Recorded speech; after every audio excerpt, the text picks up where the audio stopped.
more. Yeah. And yeah, so kind of started to have a couple of lessons. Yeah. With a guy called Rob Watts. I don't know if you know Rob Robbie, Watts. I play at Castle Royal, so I know Oh, do Robbie, you? So you know him. So he's brilliant. So I had one lesson with him, but I'm going to start seeing him quite regularly because it's like you just get out of your routines. And my technique was literally horrendous. I mean, I went and saw him, and I did 6 swings, and he went, "There's no point looking at TrackMan data because every single swing was different." Yeah. I was like, I was just timing it. Through some ability. But he sorts you out in half an hour. He's unbelievable. And then I thought, do you know what? I've had these for a while, and you know, I started just talking to a few people, and even people on tour don't use blades anymore. It's just not helping me. And I got fit for a driver. So one of the guys is a member who's a member at Ashridge, is a Titleist fitter. I know a guy called Stan Lewis. So he had a thing at the Grove, so I went and got fit for the driver, and it made just a massive difference. Like unbelievable difference. I was like, do you know what? These irons probably aren't doing me any favours. Sure. I haven't had them loft and lie. They're soft. You know, I don't hit lots of balls, but they're probably all over the place. I thought, well, I probably need something that helps me a little bit more. But I don't want to. I've never been one of these ones. I'm not worried about distance. I hit it far enough to get by on the courses that we play. So I'm never playing 7,000 yards. But something that's just going to be a little bit easier to hit, probably. Something that's probably better fitted for me now than what that was 4 or 5 years ago. And you know, it's just nice to buy new stuff, isn't it? Well, no, absolutely. And I think when you're getting back into it, it can just re-infuse the, you know, it can get you know, new sticks, a bit more excitement about the game again. But I think that category you're talking about there, which sits just above the sort of blade category now, you've got some of the best iron players in the world playing that category of iron. You know, Collman, Callaway guys that playing this sort of mid-cavity. You know, there are guys who play blades out there, obviously your Rorys, your Dustin Johnsons, your Tigers. Which I'm not any of those. Well, you're talking about what, you know, the 0.01% of the professional population now, but you look at the guys above that, and you've got your John Rahms and your Victor Hovlands and your Matt Fitzpatricks. They're playing cavity back downs effectively, right? Stenson uses like game improvements. Well, this is the thing, and you know, sort of a friend of the company, Colin Montgomery, who comes in here, you know, talked to Monty about it, and for probably what 10 to 12 years of his career, Monty was the best iron player in the world. You know, stats would provide that, and got to number 2 in the world and all the rest of it. And you know, he used great big Berthas. I mean, we've got a set of his heads from the Ryder Cup in 2001 up on the wall over there. But if you talk to Monty, he says, well, why would I want to make it any more difficult for myself? So it's that balance, isn't it, really? Because, like, I mean, I don't think I could, I mean, I couldn't have anything probably that's offset anyway, or anything like that. And he does like offset, by the way, as well. So he's a fader, right? And he struggles with anything. If I put a blade in his hand, I'm not saying obviously could hit it, you know, it would still be familiar, but it's just a case of actually prefers that sort of more offset look. So sounds like for you, something that's a bit more compact. Still retains a little bit of that look in terms of top edge of blade, but obviously gives you that little bit more sort of cavity back forgiveness. I'm completely open-minded, and I've not come down here with any. I mean, I've always used Mizuno, and as far as I'm aware, they're still pretty good. But I'm really not into tech. Like I was getting fitted by Stan with this driver, and I was like, "Don't tell me what shaft it is. Don't just put what you think will work in my hand, and I'll hit it." And it was great. It happened to be the world's most expensive driver, I'm sure, but it was really, really good. So I'm not worried about really kind of brand or shaft, or I'm completely open-minded. Just led by the numbers and the feel and what it looks like. You know, I think what it looks like is massive. Like you said, you've got to look down there and think, I want to hit this golf club. So that's why I probably always use Mizuno, because they always look nice.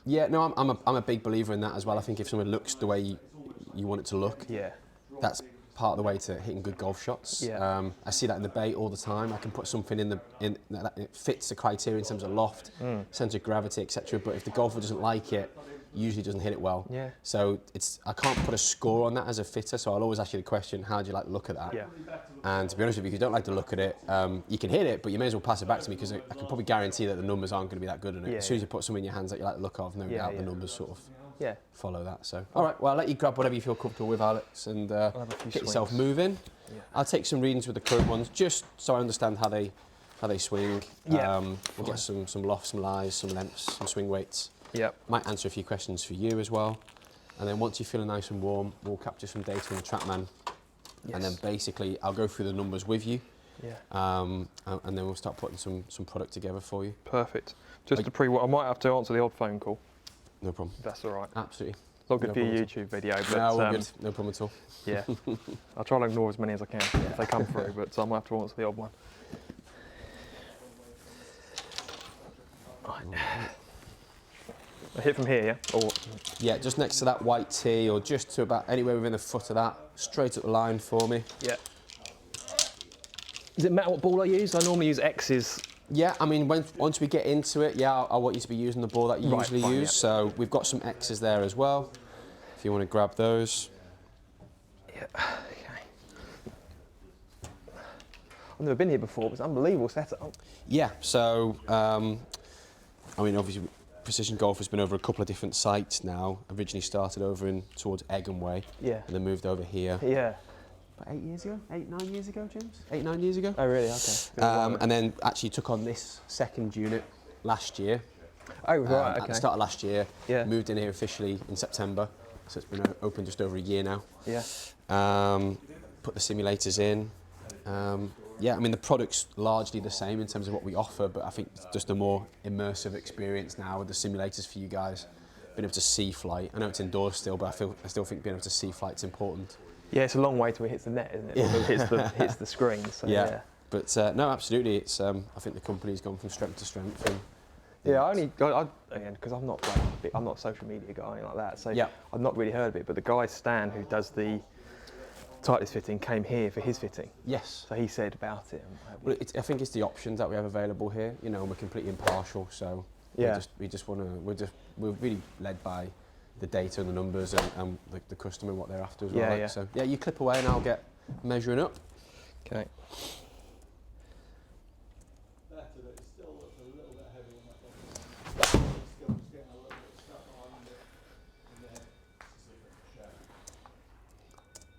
So when did you come back into the game again, do you say? Well, played a little bit this season.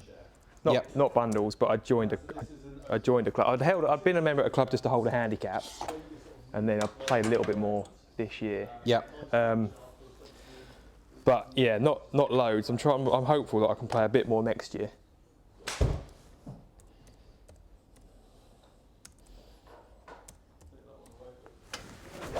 Oh, that's a good start.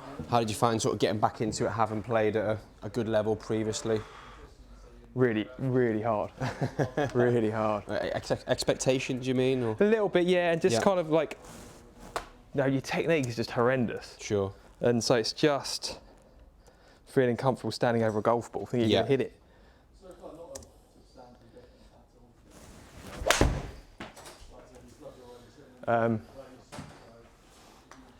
And in terms of these sticks you've got here, not fitted, just... So these were fitted. These were fitted properly by a guy that does Mizuno fittings locally, I think, to us. Okay. I can't remember who it was, I can't remember his name, but... So they were fitted. Yeah. And they've been good, but like you said, why make it hard for yourself? Like, standing over a 4-iron that's bladed, it's just like, especially when you're not playing much. Like when I was playing loads, when I got them, I was playing loads, so actually it was fine. Yeah. And then you did every so often you're playing, and you're like, I've got a 4-iron, and I haven't really made many swings for the last 2 months. Yeah. It's hard work. Yeah, no, absolutely, really definitely, totally agree.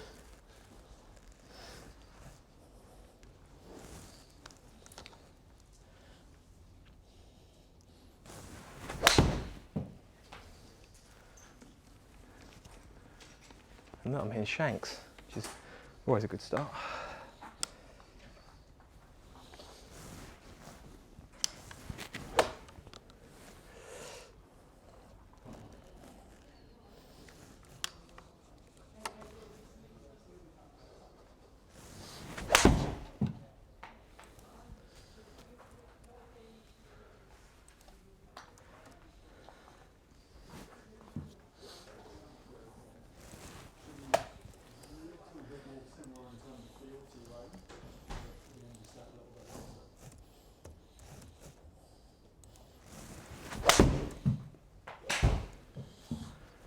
The only thing I can really spot with them, Alex, is that they're a little bit longer than where Mizuno's standard length would have been. But other than that, they're pretty standard. And Mizuno's always shorter, isn't it?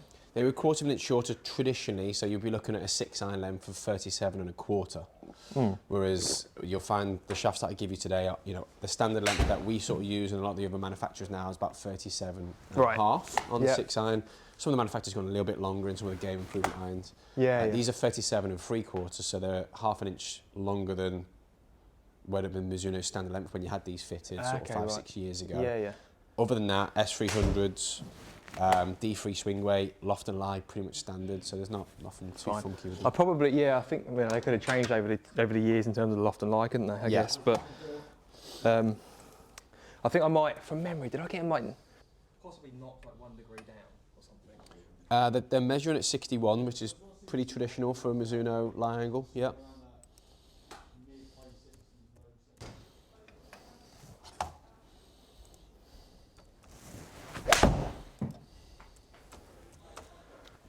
What do you do work-wise, Alex? I've got a construction waste management company. Okay. So it's new. I mean, again, that's a lot of stuff. I started it 4.5 years ago. Yep. And then had a second kid 4.5 years ago. So yeah, like that's hence going out and playing. You know what it's like. I'm sure you're a good golfer. Is every time that you play, it's 36 holes in a day. Yeah. Very rarely is it going and play. You know, if it's 18, it's a local medal. Yeah.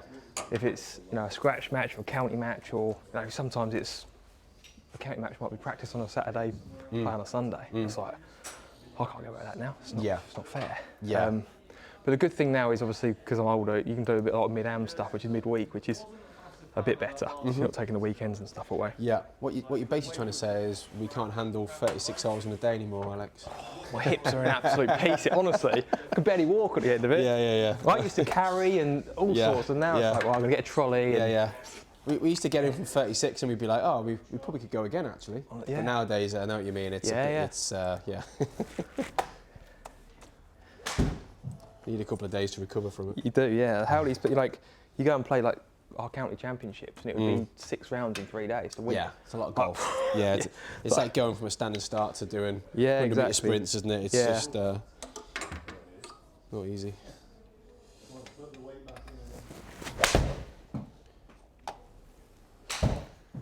It's a good challenge, and obviously, you know, you're playing against lads who are like you were once upon a time, playing every single day, right? So it's nice to sort of challenge yourself at that level still. Yeah.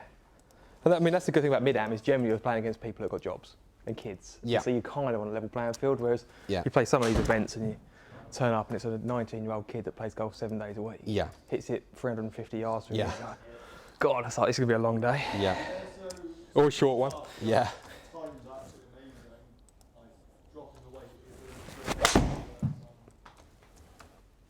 Yeah, nothing particularly funky in the setup, to be honest with you. Yep. As I say, just a little bit longer, but lofts and lies all pretty standard on there. Okay. Yeah, I'll give you the 6 iron because that's what we'll be hitting today. Just feel like that's the best reflection of the top and the bottom end of the bag, Alex. So let's measure this one up for you. Let me know when you're feeling warm and we can get going. How long you got? 2.5 hours.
Traditionally, sort of shot shape wise and what you're working on, what do you typically see? Alex, what are you working towards? Always pretty straight. I don't shape it pretty massively neutral. one way or the other. I think probably on the course with the irons, I'd probably more naturally draw it than fade it, albeit everything's fading today. Yeah, I would probably struggle to move it left to right on purpose. Yeah. With a strong flight. Yeah. So, but normally I just think I'm going to hit it straight. Yeah, pretty neutral. Yeah. Pretty neutral. Yeah. Yeah. Nothing too. Nothing too massive. Distance-wise, 6 iron. What are you usually pulling 6 iron out on? 185, 190. Yeah. I would say flight carry. Yeah. 185. Yeah.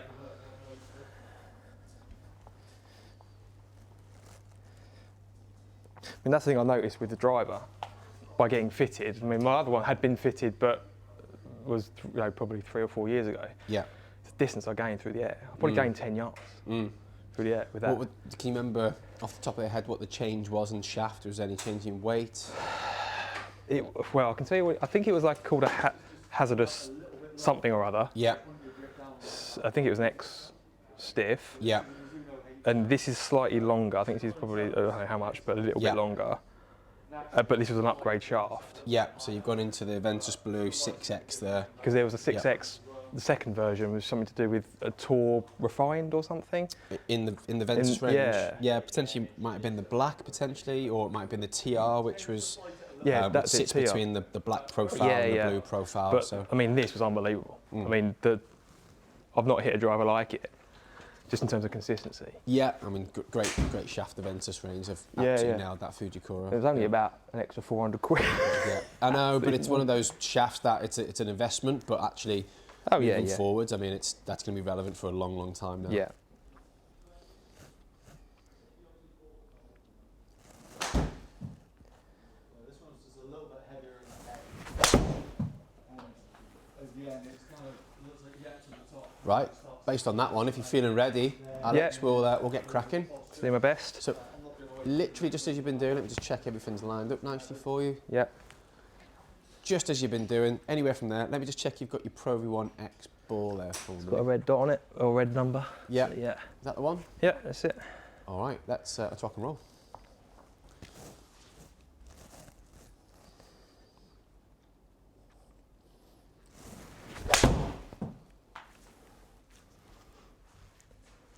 You naturally right-handed, Alex? I am. Yeah. Do I not look like it?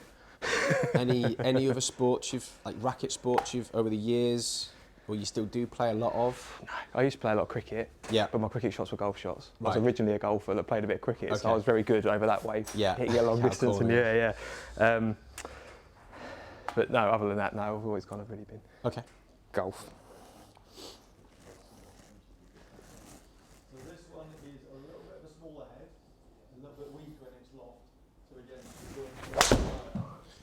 Scrap that one. And any injuries or anything to report that stops you from swinging the golf club potentially how you want to? Not really. I mean, I've got a bad right shoulder, but it doesn't seem to affect my golf swing. Just other stuff. Yeah. Maybe it does a little bit, but it's not going away. No. And very, very stiff hips, but I think, again, that's I've got flat feet, and I've got years and years of walking without orthotics in. Yeah. And I saw like quite a few years ago, saw someone who were like, "Oh, you're screwed." Yeah. But we can put orthotics in. So Yeah, sure. Okay. that definitely doesn't help when you're playing a round of golf.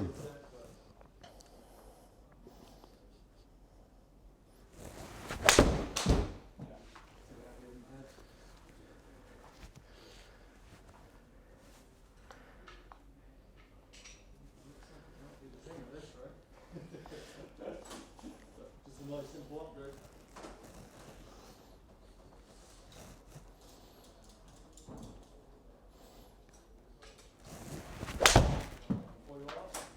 Is there any shots with this setup you struggle to hit, or that you want to hit that you can't, or is there any bad shots that you feel where maybe the club is working against you in any sort of way, or you feel pretty comfortable with the setup? Yeah, I mean, I think the thing with it is I don't play enough golf, or I haven't got enough knowledge about my own golf to know whether a shot, I can't hit a shot because I haven't got the right technique for it, or I'm battling against the club. Right. I definitely struggle to hit an intentional fade that doesn't feel like it's essentially a bit of a flop shot, like a real nice. And I'd love to hit, if I could, to hit a shot which is starting left and drifting, 2 yards right, because it's a nicer iron shot than one that goes like that. Because the worst one is then it goes that way, it goes further. I think for me. But yeah, I think I would struggle to start it left of target and drop it onto target powerfully. You know what I mean? It would feel a bit like, oh, I'm setting up like this and going that way.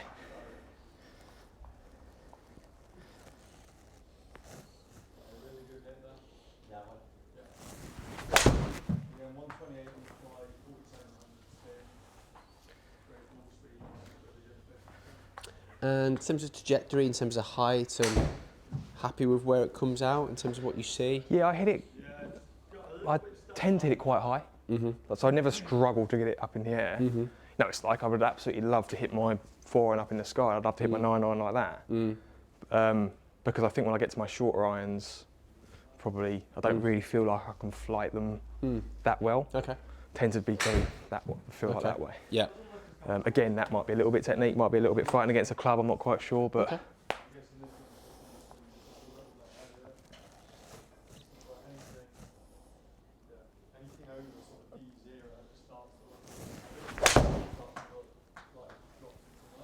That's great, Alex. Do you know what I'd like to do is actually get you to hit just a couple of 9-irons for me? Yep. That being said, I think that'd be quite interesting for me to see. Just based on, I think for the better golfer, just getting into the details here, this is not to say that your mid to high handicap guy, this isn't the sort of conversation that I would have with them, but I think for you, that's quite an interesting topic you've touched on there. Yeah. You want the 4-iron to do something, you want the 9-iron to do something. Yeah. That might be how we progress the setup today, if that makes sense. You know, in terms of, we might end up in a combo set based on, you know, just, you're obviously a good enough player where you could play a blade at the bottom end of the bag. It might be once we've had a look at a couple of different shafts, you find a little bit ease of use through a different weight and balance of shaft. So therefore, a 9-iron blade seems like a nice, viable option, but a bit of cavity in a 4-iron, you know, something that looks bladeish but isn't bladeish, but gives you a little bit more pop off the face and also a little bit more sort of height might be where you want to go. So, where does it work with? I've never had a combo set, but I've always thought it seems to make sense to me that a cavity backed would go further than a blade. I don't know if that's true or not. Well, it's all based on the lofting and the tech in the head, effectively. Now, what you get with the companies nowadays is they bridge the sets very nicely. So they've taken that into consideration. So they actually know that a combo set is something that people buy into a lot, and a lot of companies now offer it themselves. But so they actually offer the combo set themselves, where they've effectively taken care of the lofts and everything else. What you tend to see is in that sort of player's distance iron or the player's cavity backed iron, as I would call it, they're traditionally a little bit stronger in loft. So my job is to basically make sure that we get the lofting in the right place. Are we going to follow the lofting of a traditional blade, which is traditionally a little bit weaker, or are we going to go with the slightly stronger player's iron loft throughout the bag, basically, so therefore we bump the blades a little bit stronger. But that's why I want to hit some 9-irons, because I'm going to see where you are from a flight perspective, and then I would be able to make and establish whether we need to go a bit stronger at the bottom end of the bag, or whether we stay on the blade, and then at the top end of the bag I'll just give you something which is a bit quicker on through the face and the head, but we stay on blade sort of loftings, because I'd say the difference nowadays between your sort of player's cavity and your blade is probably about 2 degrees. So let's say 6-iron in a blade is 30 degrees. 6-iron in a player's cavity would be about 28. 28, 29. So there's about 2 degrees. So that's going to give you a bit more pop, slightly different flight, different spin number. It's where we want to sit, because I don't want to lose any trajectory for you, because I know for the better players we always want to try and attack pins, even with longer clubs. We want to be able to get it in and stop it and flight it effectively. And as you say, you don't need any more distance. There's no point in me giving you a 26 degree 6-iron that goes 210 yards if you can't stop it at the other end. It's completely pointless. So for some people, distance is important. You know, if you hit it 140 yards with 6-iron, you probably do want to hit it 160. That can make a massive difference. If you hit it 185, you hitting it 190 is probably not going to make a huge amount of difference to your scoring if you can't control it. So that's where I think the 9-iron for me is probably the important club here.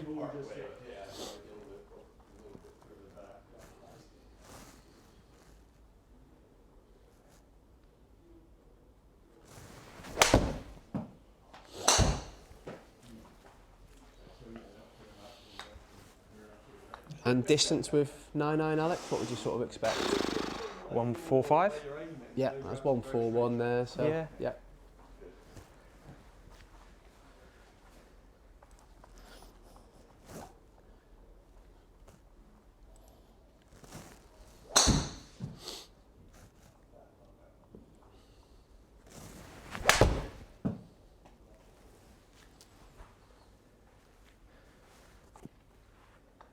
All right, perfect. All right, let's talk some numbers.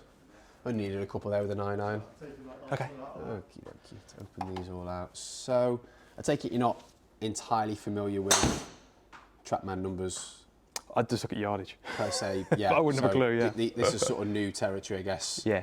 for you, based on what you're saying about working with Robbie and whatnot as well. Yeah. If you don't mind just standing just on that side of TrackMan for me, so the boys at home can see as well. Yeah.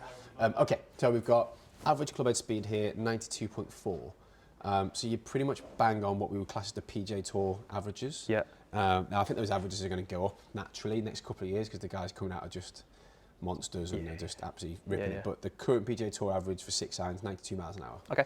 So you're bang on there. So the numbers for that those guys are producing are relevant for you. So I'll reference those throughout the session today. Okay. So bang on there, nice, very consistent throughout there as we'd expect from better players. And in relation to that, we've got your ball speed here. Peaked out with actually the first strike at 130.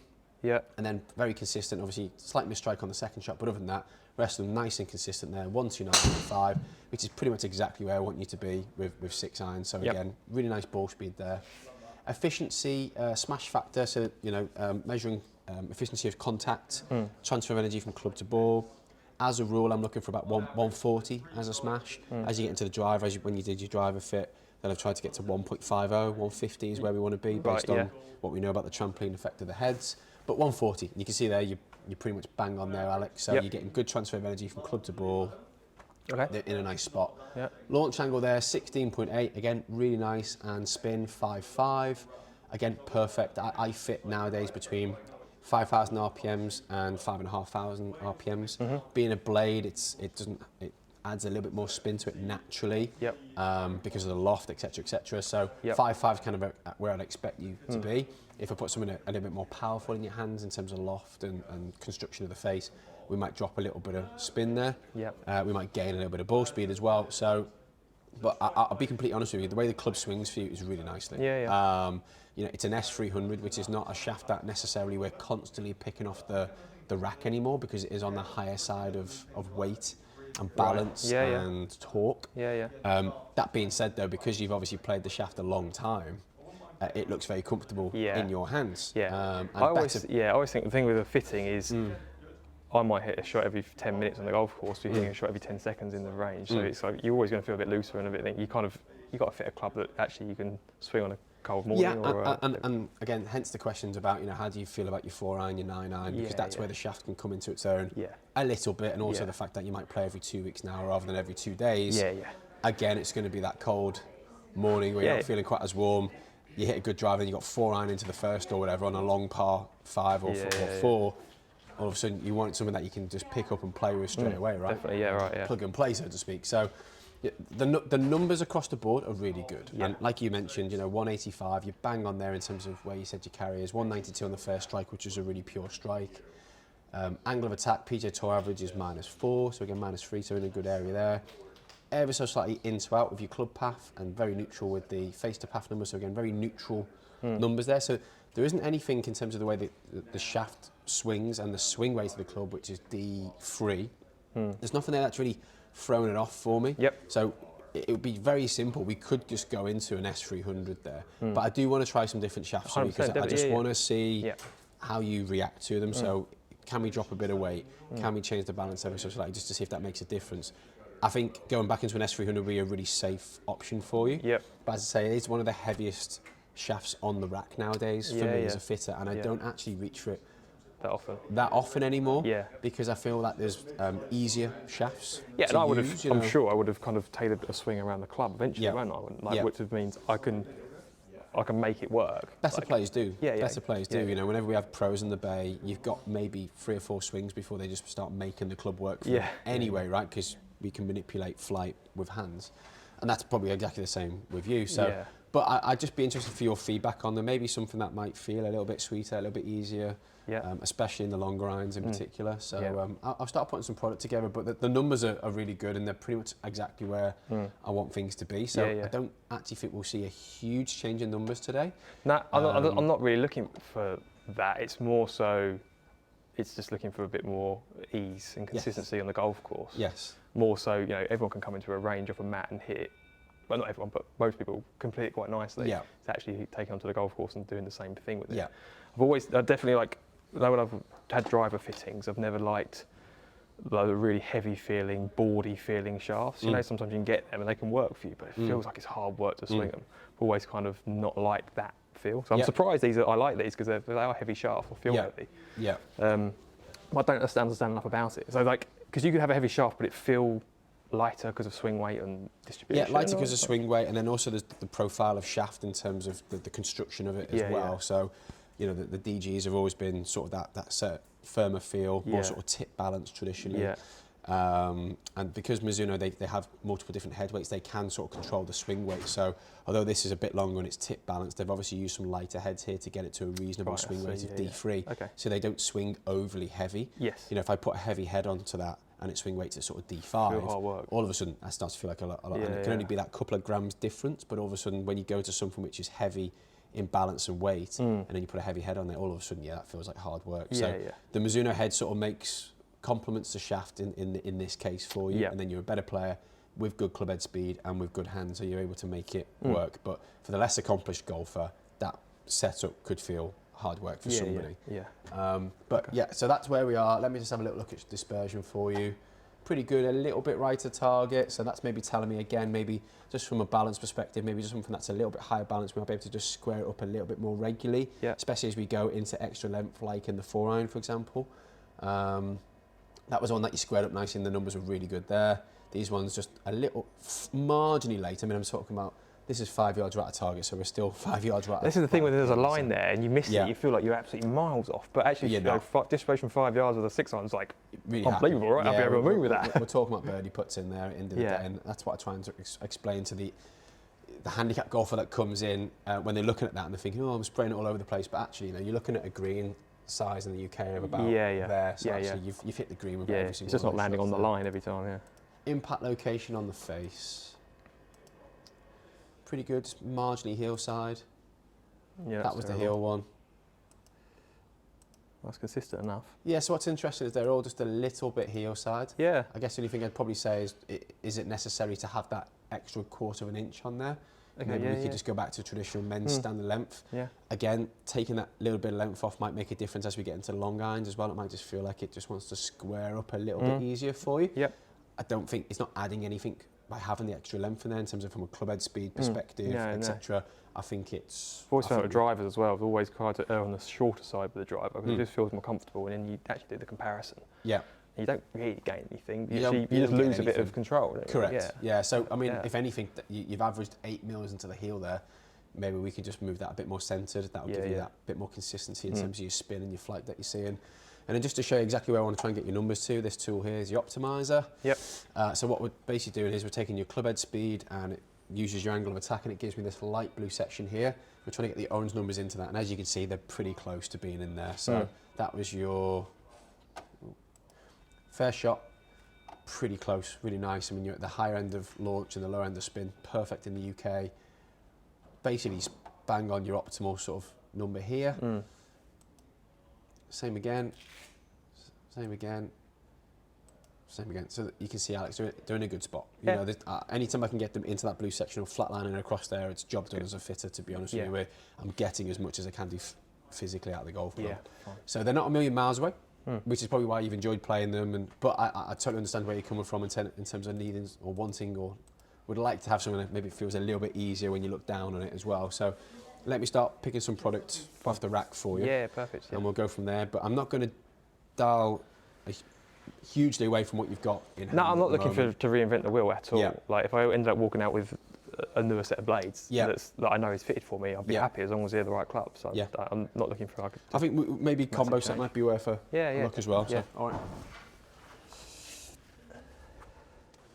This is absolute dream in the winter, isn't it, as a fitter? Yeah. What, being in here fitting? Here. I'd love a tea, please. Yeah, I've got a cup here. Just milk, no sugar. Thanks very much. That's very kind, thank you. Yeah, I mean, we get some players coming in and obviously practicing in here, which, you know, obviously, as you know, as a better player, standing out there bashing balls in the winter time can not always. I bet you get some good. I mean, around this part of the world as well, which is kind of like Wentworth-ish, Sunningdale-ish territory. There's probably a few decent. Yeah, we get the guys from all over. travelling down really now as well. Yeah, just because of I think the environment. You know, the guys been able to come in and they're left to sort of get on with what they want to do. But if they've got any questions on numbers or anything as well, they can always. It's always somebody they can grab and have a chat about it, you know. Nice. So yeah, great. That's brilliant. Nice place to go and practice in that regard. Unbelievable setup. I mean, like I said, I hadn't been here before, and I hadn't looked at hadn't even really looked at the website and just booking. Yeah. So I didn't really know what to expect. But you walk in, it's like, unbelievable setup. Yeah. Unbelievable. If I hit some shots, it isn't going to ruin anything in your numbers, is it? No, all good. No, all good. I've got a new setup here for you anyway now. Talk you through what we've got.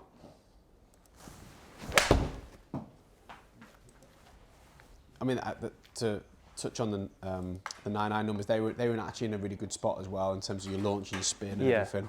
So actually, that sort of answered the question. And I don't think the flight is actually, you know, a problem. There's nothing hurting you there per se. Yeah. So, yeah. Okay.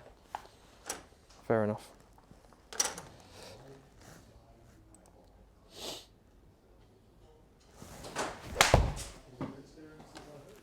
Where do you play? Casserole. Oh, you said, yeah. Basic casserole. I've worked with Robbie myself for sort of on and off for 10 years now. Yeah. I mean, I saw him years ago, a couple of times, and then my cousin sees him. So when I literally couldn't make contact with the ball. It was horrendous. So I went and saw him. What I really like about him is he's very brutally honest. Yeah. Well, I think that's what you need in this game, isn't it? You know, I mean. Yeah. There's not sugarcoating it. Doesn't really. Just don't think that works. It's the numbers don't lie. Let's just get to the crux of what we need to do here. Yeah. Okay, so what I've given you here. So I know we're talking about going into a player's cavity, but I've given you basically the latest version blade of what you've got. Yeah. Because what I really want to do here is identify shaft first of all. Fine. So if you can hit the shaft better, or if you find it easier in the blade, then when I add the cavity in, it's going to be an absolute no-brainer, right? Yeah. So. Same head, same loft, nothing too different to what you've got there in the MKII. Shorter? It's 37 and a half, sorry, so it's a quarter of an inch shorter than what you're currently playing. It's amazing how much a quarter of an inch feels different, isn't it? Yeah. You're talking about like that, right? Yeah, when you're used to it, absolutely. Yeah. But lying or loft's exactly the same. Okay. I've gone into the Modus 125S, so we've dropped a few grams here. A bit more mid-balance, a little bit softer through the midsection, the Modus. Yeah. So just initially, just a few swings, it feels like you can feel the head more. Yeah, well, I've weighted up a little bit. I've tried to get to that sort of up to that D3 swing weight again because I quite like the way that timed for you. It's ever so slightly lighter than that though. Yeah. But yeah, let's just see how you get on with it. All right. See what you think. Yeah. Fine.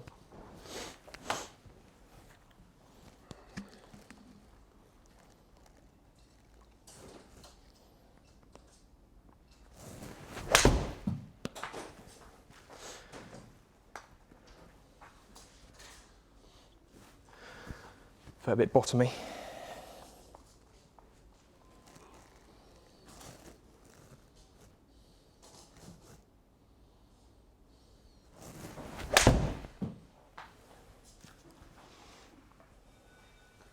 Just a prime example there of how better golfers.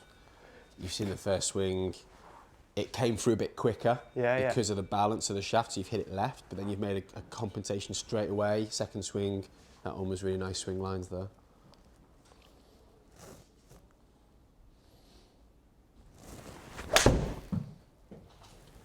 It just looks a fraction easier, Alex, just purely on the weight and the balance. Yeah. We haven't moved it a huge amount there, but whereas I think, again, because you're a better player, you're able to sort of drag the club through with the S300. You're not actually having to do that now. Yeah, so the club's just arriving when we want it. Yeah. It's a fraction easier.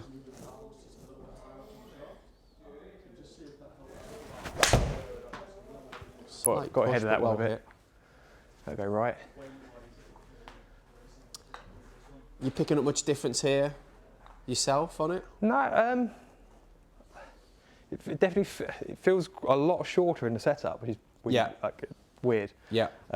Would you prefer the additional length back again? If it gives me nothing, there's no point, is there? It's just harder work. So. Well, no, but I mean, ultimately, generally where the length really helps is, you know, I would give somebody extra length if they're traditionally, if they need it. So if I get somebody who stands up, for example, you know, they're really stiff through the hips, or they've had back surgeries, fusions, etc. Some people just need additional length because they can't get down to the ball anymore. Okay, yeah. Some people, it helps them get into the posture that they're after. Yeah. So for you, if it actually stops you from being able to feel like you can stand up and get into the posture that you want, then I put that back into the equation again. Yeah. I just noticed it because it was, you know, strike was just wandering into the heel a fraction. Yeah.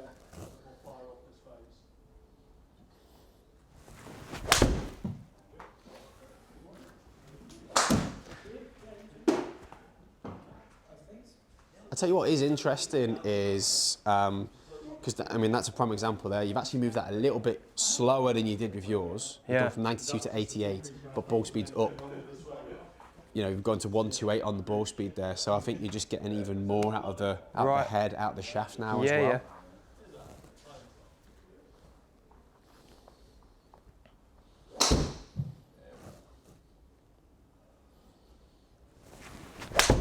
That was a bad one. That'd be interesting to see. Okay, just a bit clean, bit of bottom. And that's probably the one there where maybe where the blade isn't what you want to play anymore, because that one's it's not been a huge drop off, but it has dropped off comparatively. But is that the disparity? Is essentially an off-centre strike with a blade versus a cavity is just going to be a bigger. Absolutely, yeah, just because the weighting being around the head now, it's more stable. It's what we call higher MOI, moment of inertia. Yeah. So you don't get anywhere as much drop off. What the manufacturers start to do now as well is place a bit more weight into the toe section of the heads to sort of to stabilise them a little bit more. Yep. So by doing that as well, you don't get anywhere near as much deflection. I see. So not only is it less drop off in terms of ball speed's retained a little bit better across the face, but also directionally the club doesn't move anywhere near as much on the miss hit. Yep. Which you sort of see in those super slow-mo camera shots that you see with the guys sometimes on tour. Even those guys get a lot of deflection, you know, but you just don't get anywhere near as much drop-off nowadays. So really, based on that, why would you? It's like why would you use like a like the old Tiger 3 wood, which is the size of the ball. Why would you use that? PTs, absolutely. Yeah, essentially, unless you're hitting it bang out the middle, it's just Let me throw something else in there. I'm not going to concentrate too much on numbers just to go with. I'm going to throw shafts at you, and we're just going to hit them. Fine. Yeah. I'll be more drawn by your feedback. I'll keep an eye on the numbers. Yep. To be honest with you, then numbers really good. Again, there was obviously one there that you didn't quite get hold of, which is that last one. But if I take him out like I took out the poor strike on yours.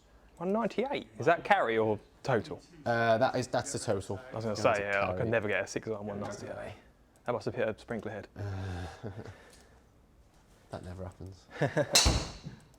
Okay, yeah, I mean that's it. You know, very very similar there. To be honest with you, Alex. But we're still hitting that blade head. But I was just interested on the feedback, whether you found the shaft any easier at all, or what your feedback was. It felt nice. It definitely felt nice. Because I think like more so. My experience is you immediately know if it feels horrendous in your hands. Yeah. That's,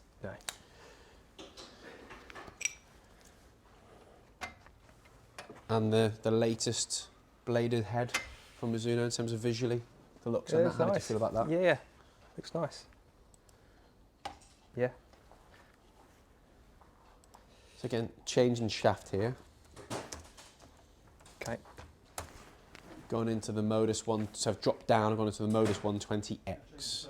So this is 5 grams lighter than the first shaft that I gave you, which is the 125. Yeah. This was an S flex. This is an X flex now, so it's a bit lighter, but it's a little bit stiffer in the tip section. Okay. Sort of bridges the gap a little bit in terms of the weight. It's not quite 120, it's a little bit heavier, this one actually. Okay.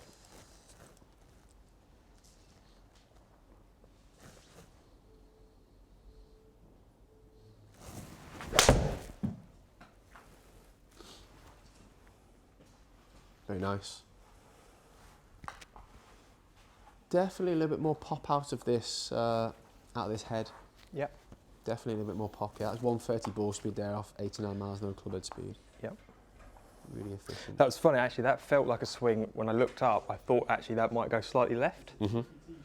Maybe with a softer shaft naturally. Then, like, is that? I always thought like a really, really soft shaft is more likely to go left, a really stiff shaft likely to go right. Is that not one of those sort of myths to be dispelled, to be completely honest with you? Yeah, I mean, I'd be more bothered about balance and weight of shaft, to be honest with you, and how the golfer is reacting to that rather than something that's super soft goes left and something that's really firm goes to the right. The thing is that traditionally the shafts that are very stiff are also heavier. And if you're looking at like something like an S300, it's very much tip balance, right? So that's going to affect how the golf club delivers it. So actually, it's not necessarily the flex. It's actually just the weight and the balance and the profile of the shaft. So makes sense. Yeah.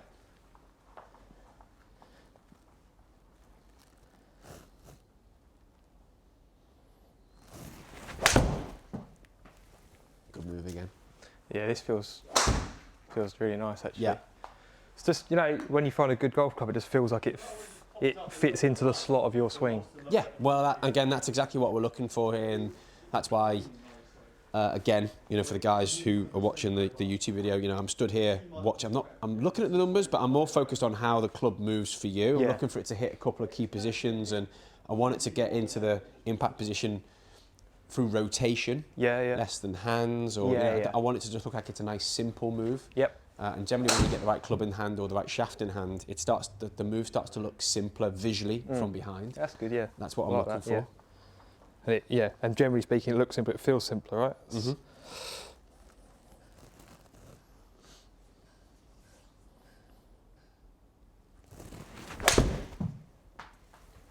Bit heavy. Ever so slightly left. Yeah, it's a bit heavy. But again, not bad. This definitely looks that little bit easier though, just dropping that little bit of weight off the shaft. It does look that little bit simpler. It's still plenty firm enough in the tip section for you.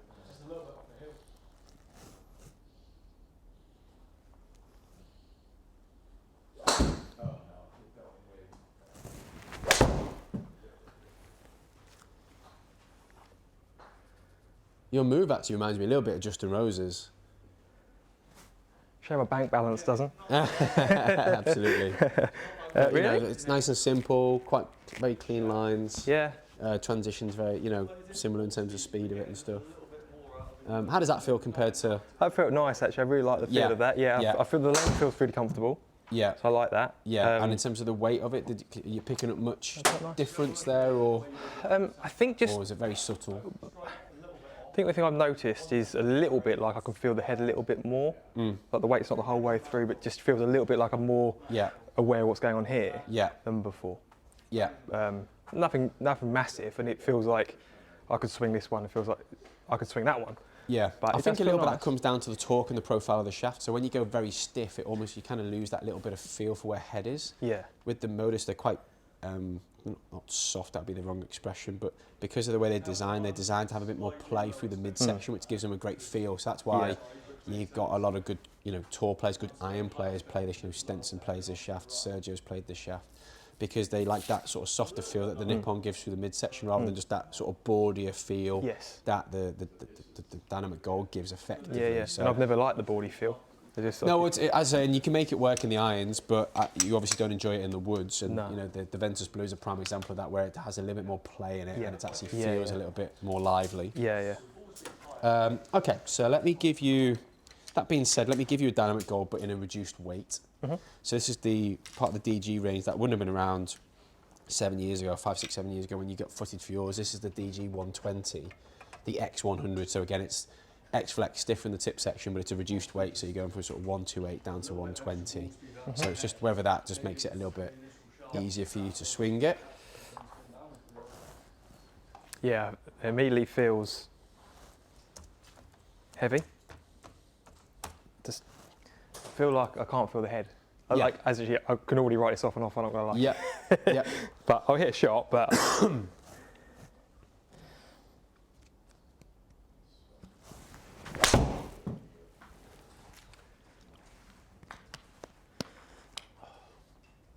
nice shot. Yeah, but it just immediately feels just not right. Just not compared to those ones with the red sticker. Yeah. And that's what I mean. If we're doing this purely on numbers, that's a great set of numbers there. Yeah. But I think you're looking for a little bit more than that now in your set. You want it to feel a particular way. Like it's going to feel like it's going to fit into the slot. And actually, that even didn't feel like a great swing. Yeah. To get to that, it felt a kind of bit snatchy.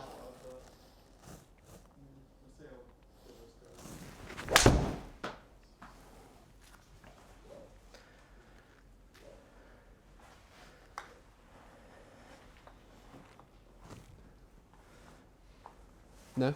Don't like it. Yeah? No. Let me throw it out. No, I mean, I've got the S300 there as well, but I just don't feel, I feel like, let's just move away from those as options. No, let's definitely, just, you know, just the balance. We do know they work, two, but I feel like the other shafts are giving you a bit more feel. Yeah. That ultimately, that's what you're sort of after. Let me throw one more into the equation for you, though. Sort of feel like we'd be going through this over the same ground if I put a Project X in there for you, for example. Again, boardier, sort of, you know, that boardy feel that you get from the Dynamic Golds. I think that's why you get your guys like Rory and John Rahm, who are these hard hitters who quite enjoy that shaft. Yeah. But I mean, I think you've really. But that's they're a different level, right? I mean, you've got to have a lot of speed to play that, and I think they've played it when they were young guys and they've sort of grown into it, you know. Yeah. And they go to the gym. Well, it's a tour player shaft for me, you know. That's not knocking any of the other range that they have. They've got the LZ, they've got the IO and the LS, you know, which are great shafts. But I just feel like if you're going to go into a 7.0 or 6.5, you know, you're gonna have some speed. You're gonna be a young guy. You're gonna be playing a lot of golf. Yeah. In the sun. They're not playing in the 3 layers in Ashridge in March, are they? They're probably not. They're in Dubai or a t-shirt. Exactly, yeah. Orlando, or this would be interesting to see what you think of this. You know, I just think that those shafts sit in the same camp. The ones I'm giving you here are slightly different. Yep. So this is a KBS option, Tour V120. So again, slightly reduced weight, but from a profile and from a torque perspective, it's still firmer again. Yep. Tour V120.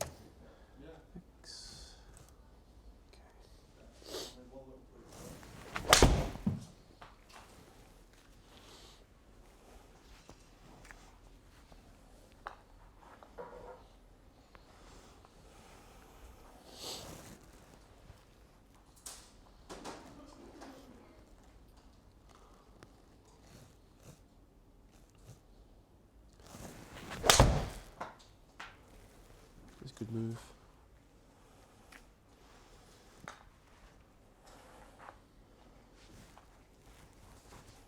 So this is 120 grams again, so similar to the Modus. Yeah. Slightly different profile. Stiffer in the tip section. Yeah. Shaft was designed for Phil Mickelson. I'll just play the other way around.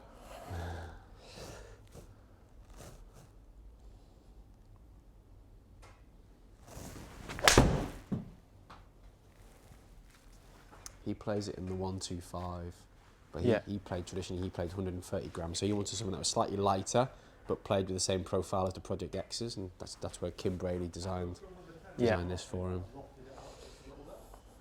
it's just to see if we can still maintain that launch, but every now and then the spin just goes a fraction high. So it's just to see put down ever so slightly more. Swings nicely for you though. It does. It feels, again, it feels like the weight's just more evenly distributed. Yeah. But I don't know if I'm talking nonsense, but it's just how it feels to me. Like it feels like the weight is more evenly distributed throughout the whole club, rather than those first two felt a little bit more. Yeah. Weight was. I could feel the weight a bit more at that end. But that said, I've hit 4 nice shots with this. Where would the preference be? Would it be then in more that feel for the head, or would it be in that sort of more universal sort of balance? For you, you know. Yeah, I feel. I did like the feel of those first two. Just feel like I can control it. Like it's in the head a little bit more. But that said, do you know it's weird? I don't think I know my golf well enough, or haven't played enough golf, or haven't tried enough stuff to actually know what my preference is. Sure. Yeah. But this feels nice. It just feels different.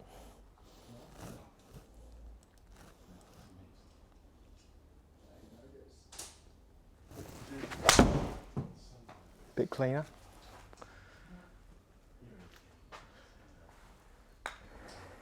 This time it's very nice. It looks very easy. It's a slightly higher balance than where the Modus is, but I like the way it moves for you. Yeah.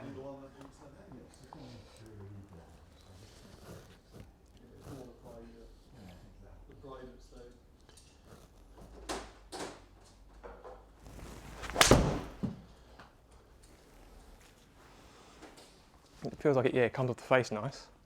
It looks very unfussy down the bottom. Yeah. You're just able to sort of turn onto it and I could get rid of the other person. Apart from the first one that you hit, where you just because of the high balance you turned it over, but then once you got used to it, 2 swings in, that's where it's been so far. Yeah. Very consistent. Yeah. Not a huge amount of shot shape, just you're sending it on your lines. You know, you've hit 4 shots in there in a 10-yard sort of green window, which is, you know, we're happy with that from 180, 188, 190. So that's in quite a nice spot for you. Yeah, no, it does feel nice. nice. The idea, that one there, Alex. Yeah, no, it just feels different, but quite nicely balanced. Yeah, it's still frequencies out in terms of its. You can see there on the shaft, we've got the frequencies of the shaft, so 6.5. So it's a true X flex. Yeah. But it's at that slight reduced weight of 120, which is what Kim Brady was looking to do there, was try and give you something which is quite firm as a package, but in a reduced weight. So I think where you're really going to appreciate that is sort of in the 4-iron. Okay. But then where it's going to help you is being stiffer in the tip section. You're going to really like that through sort of the 9-iron and the pitching wedge, where maybe it might just give you that slightly flatter flight. Yes. So that's where I kind of like the idea of that shaft for you. Yeah. Do you need more of this one? Or no, I mean, I really like that. Yeah, I really like that. I mean, again, there's not masses between each one. So you've got the white dispersion as your original. The red one was the Modus 120X, which was probably my second favourite. But it looked like it had a little bit more play in it. And then the blue one there, as I say, once you got into the rhythm of it, it just looks really good. That it looks very unfussed.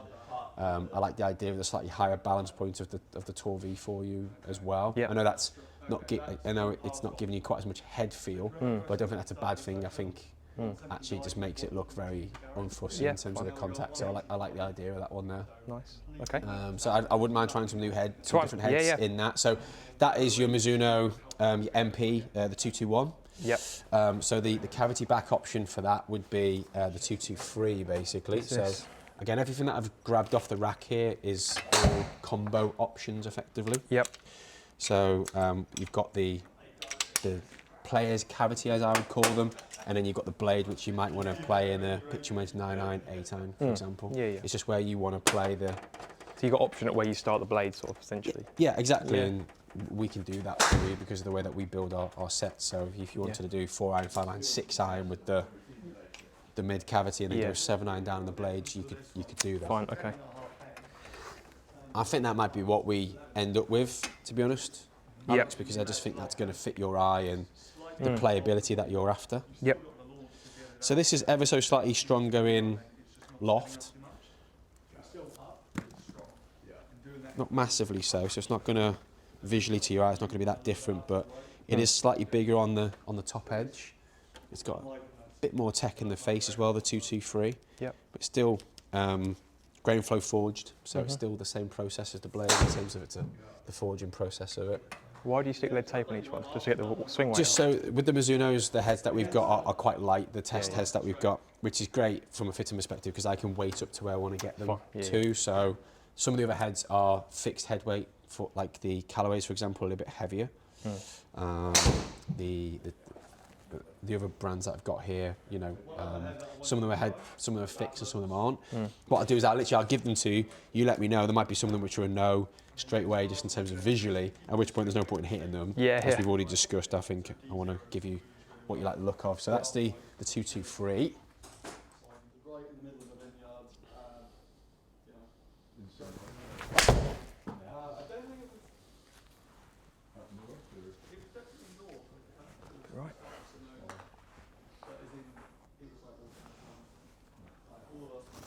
Early 20s, and it's a 5-minute incline walk like that, and it was not pretty to say the least. So I can empathise with that. Enjoying it for me, you know. Until we reach the 8th hole, It's a good swing. Went downhill after that.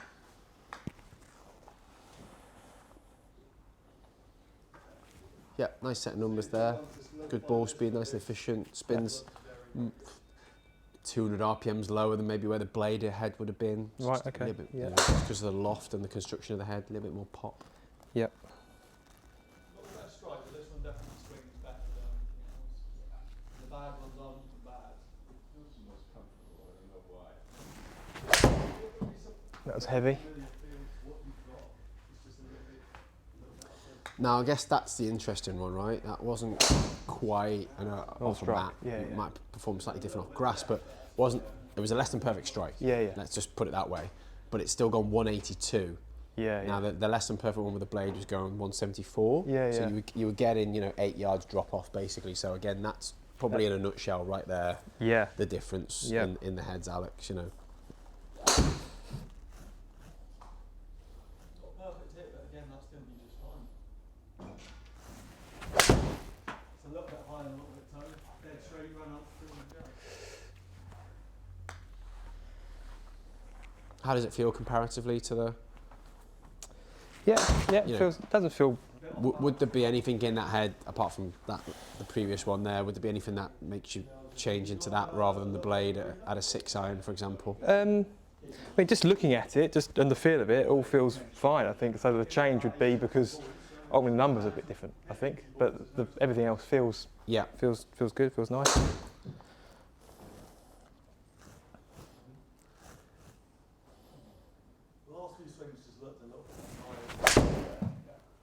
That's a good move again. Really good strike. Ball speed should be very nice. It's just ever so slightly quicker off the face, basically, Alex. That one there, going 1-3-1. Yeah, it feels a little bit different off the face. Feels a little bit, I guess, a bit quicker, a bit springier. Yeah. Naturally. And it's gone 190, that one there. So you picked up just a fraction of yardage off of it, but on a similar sort of flight, really. Yeah. Still swings really nicely for you. Yeah. A little bit more right at target. Can't really explain I mean, just dynamics, very neutral with the club path face a little bit open, so it's just cutting a little bit, which is that shape that you actually said you wanted. But I was aiming slightly left. Yeah, it's not. I don't think it's that necessarily club. That's just a couple of swings you put on it, I think, per se. But so that would be an option. That'd be a very simple option. So it would purely be where you want to bridge the blade into the the muscle cavity, effectively, or player's cavity. Whether you do it at 7-iron, whether actually you say, I think I'm still good enough to play a bladed 6-iron and I want to do 5 and 4-iron in the cavity. I think we'll discuss that at the end. Let's just identify exactly what head you like the look of. So let me throw something else into this. That's the Mizunos, which would be a nice simple sort of sideways step for you in terms of the construction of the irons, grain flow forged, 1025E, steel. It's the same construction as what you've got there in the 18s, to be honest with you. Next one would be worth trying would be the Callaways. So I'm going to put the Apex CB on there first of all. But we've also got the bladed head here for you to look at as well. All these sets combo really nicely. Very simple. I would probably keep the lofts at where the bladed setup would be. So I'd be looking at a 30-degree 6-iron and working off of that. The only club I'd potentially change is maybe the 4-iron if you wanted to go slightly stronger in loft to bridge your gap into the woods that you've got there. Yeah. See what you think of that one. So that's the Apex CB.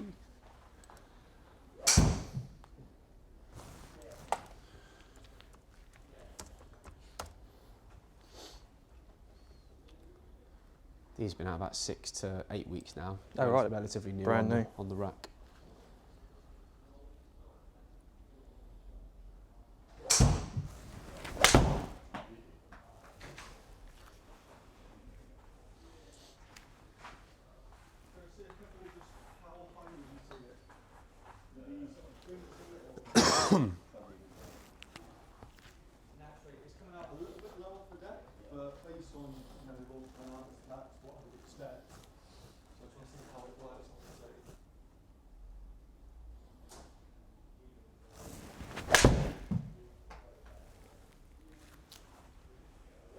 Again, a forged golf club. I think what's interesting is what I've noticed from my own testing is that we definitely seem to get a little bit more spin off of this head, or the Apex range this year. It seems to be, we get a bit more spin. So first 2 shots you've hit there, 5.8 and 5.7. So spin is up a little bit in comparison to where we were with the 2 Mizuno clubs. Okay.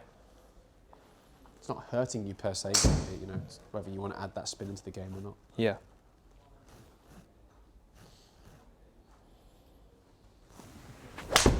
Ooh, good swing again.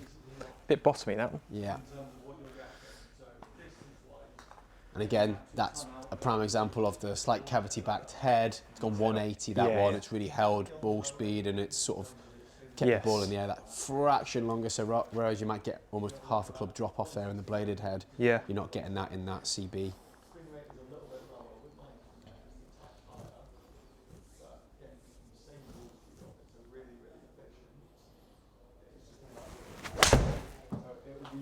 Swing weight here on this setup is D2. So at the moment I'm aiming to get the clubs to about D2. which I think just that being that fraction lighter, that little bit easier in shaft weight and swing weight, I think you're just finding it that bit easier to square up. Yeah. Okay. Dispersion on this again, really good so far. So yeah. What about the feel, the look? How do you feel about this? I think that it looks nice. I actually prefer the look of this, but it doesn't feel as nice off the face of the Mizuno. Yeah. The Mizuno feels faster. Okay. Sweeter, maybe a little bit. This, I actually think this looks maybe slightly, I don't know if it is, but it looks a bit more compact in my eye. It is, yeah. So blade length, heel to toe, it's actually a bit more compact. Yeah, yeah. So I like the look of it, but it just doesn't feel as good and as hot. Do you want to hit any more with it? No. Good. No. So still in the Mizuno? I think I preferred the feel, yeah. Yeah, I think I definitely did, yeah. All right, thank you.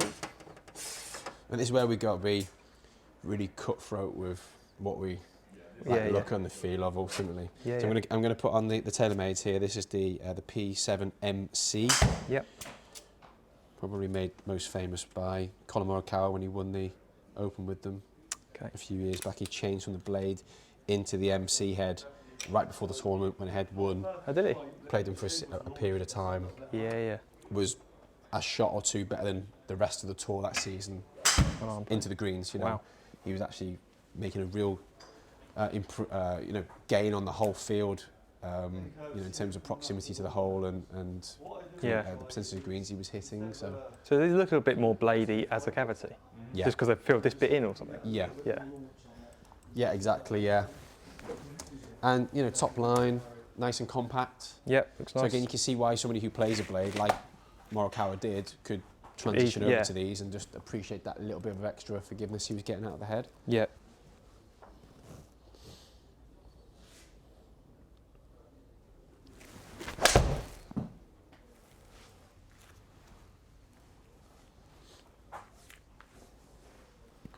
Slight push for that one.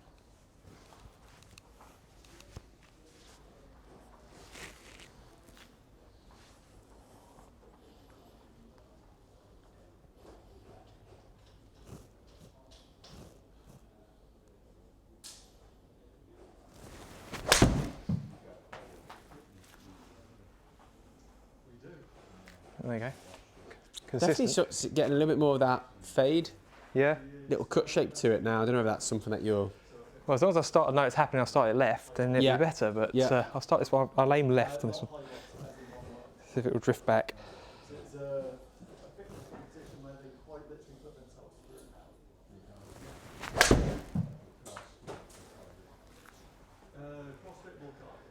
Yep.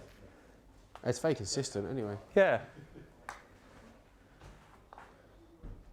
What about this head so far? Nice. Yeah. Feels alright. Feels nice.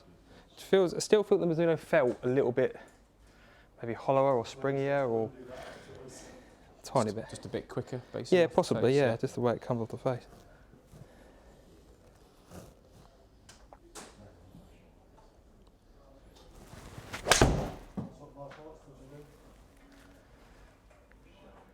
Good shot. Really good swing. That's what I like when you put that move on it. The shaft looks in a good spot, very unfussy. Yeah. Don't look like you're having to use your hands. There's no great change in dispersion. It's just very consistent. Feels simple. Yeah, I like Anything in that head to change away from the Mizuno? There's nothing to say I wouldn't use it quite happily. Yeah. There's nothing that makes me think that's Uno's better. Visually, prefer it to where you were with the blade and the 223? It probably looks a little bit more compact, and I probably prefer the look slightly to that than I did the Mizuno. Okay. Is the Mizuno a bit longer? Yeah, you mean in the 223 or the blade? In the 223. In the 223, yeah, blade length is a little bit longer, heel to toe. I actually think I prefer the the look of this and the Callaway to that. Yeah. The feel of that probably felt slightly nicer, but either way, they felt both good. All right, well, I'll put that in the maybe par still. Yeah, it's in the maybe par. Again, we haven't hit the blade in that, but we can hit the blade in that shortly. Yep. Just want to get through the different options, basically, first of all. Put the Titleist on next. This is the T100, which has been really popular in the market now for a couple of different generations. They effectively, they roll the top line on the 100, so they look very compact, very blade-like in terms of when you visually look down on it. Yeah. Forged golf club.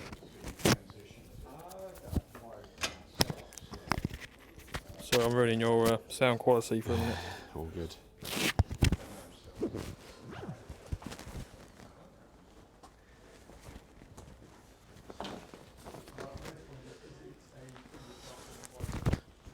And how's Ashridge been playing? Is it a good winter course? It does drain well. It does drain well. I haven't played in the winter. Yeah. But I did when I joined in March, which is kind of coming out of the winter season. It was actually really, really good. So it does drain quite well. Yeah. I really enjoyed it when I played it. It's a good course. Really nice course. Yeah. Yeah. Really nice layout. It's really enjoyable. And like, 'cause I mean, I live 5 minutes from there, so if you go up there on a evening, 8:30, the sun's set, you've got deer running around. I mean, it is just like if you're going to play 6 holes in 50 minutes, it's just absolute heaven. It's great. Nice setting, yeah. Okay, Titleist T100.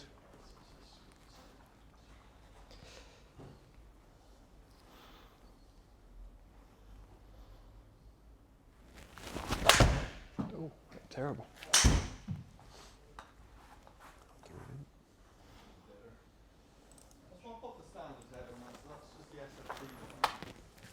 Slightly higher launching, a little bit more drawback. I just want to see what happens when we just put the slightly more neutral head in there.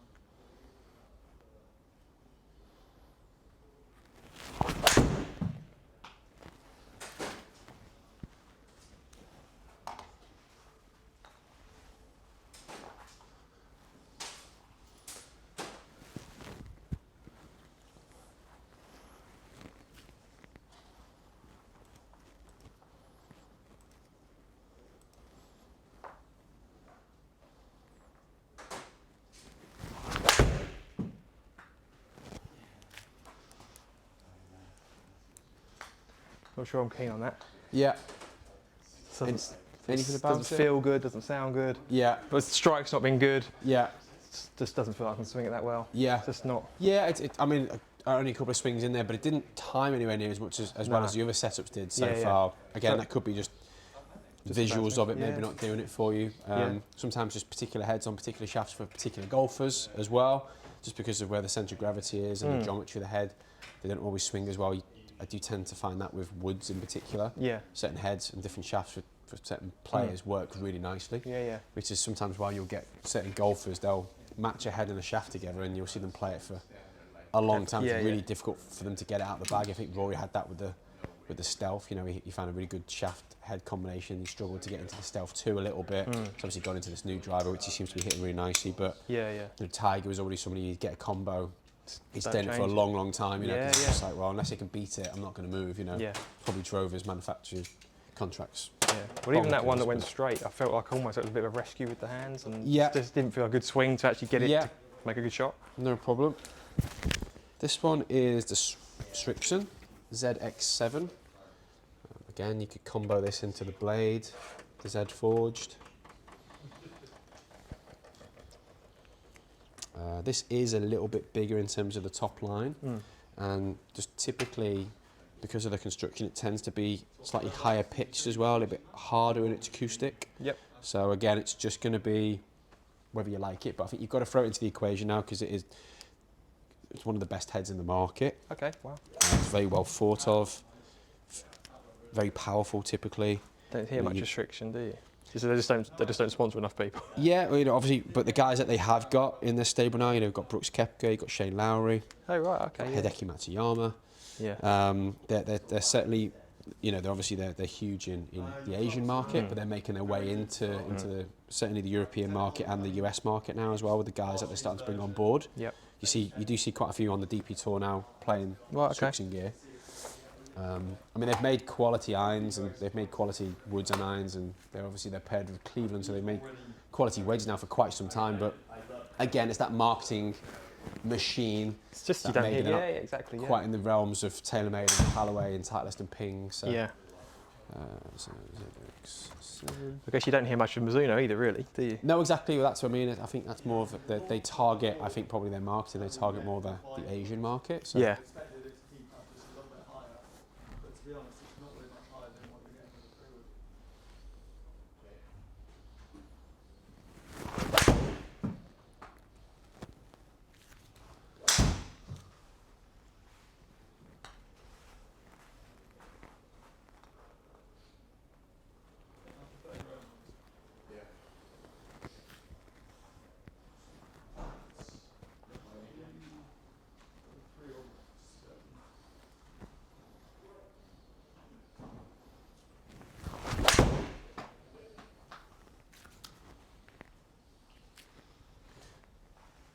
So it's interesting. Club paths neutralise a little bit, but face paths just a little bit open continually here at the moment.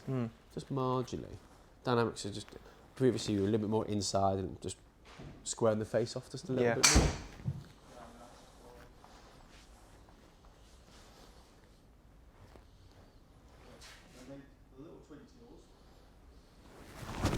Oh, that's terrible.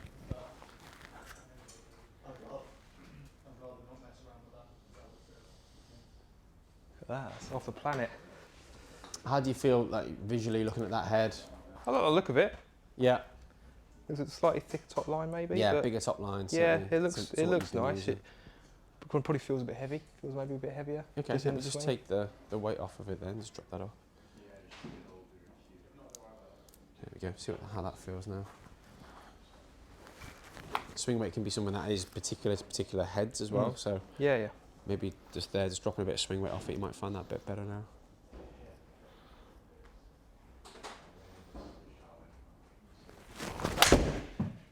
Yeah, squared up just a little bit easier, that one.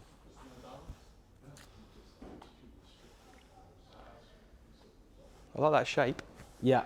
Take that all day long. That looks very consistent for you now. Yeah.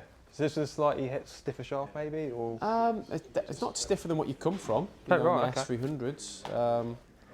I just think now, just because the shaft's really moving the way you want it to, I think actually, based on the way that it looks like your dynamics are, you're actually a little bit more sort of that way and across it and covering it quite nicely. Yeah. So potentially just, I know Robbie's a fan of the cut. Yeah, He works with a lot of his better players on that shape. Yeah, typically. Yeah.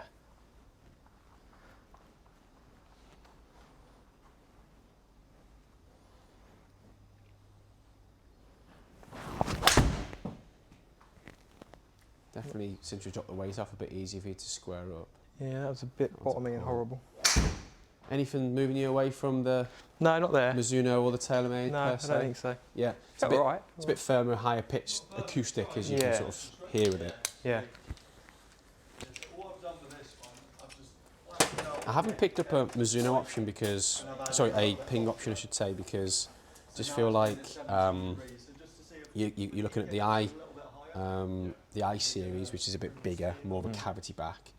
And then, I mean, they have got a series of irons coming up, they're not out quite yet, which is sort of the Blueprint Forge, which Fitzpatrick and Hovland are going to be playing. Right, yeah. Which I think, I might have thrown them into the equation, but they're not as compact traditionally, and they're not a forged head traditionally per se. You know, they sort of specialise in the cavity back, sort of more cast sort of head. They do have a forged head out there, but I don't know. I just don't think it's necessarily in that sort of ballpark for you. Oh yeah. No, I'll take your advice on it, definitely. So this actually, interestingly, so this is a Cobra head. This is part of they do a combo set. They actually design one themselves. So this is the CB into the MB. So it would be those two heads as a combination there. Yeah. And it splits at the 7/9. So it would be 4, 5, 6 in the CB, and then 7/9 down would be in the MB bladed heads there for you. So let's give this a little look, see what you think. And then interestingly, they've also got the King Tour head, which is that one, which potentially you might want to play that in a 4-iron. It's a little bit larger, a little bit more forgiving. Yep. But you're still probably moving towards the Mizuno, do you think, at the moment? I like the Mizuno. What was the other one I liked? The TaylorMade? TaylorMade, yeah. Yeah, I'm between those two probably. Yeah.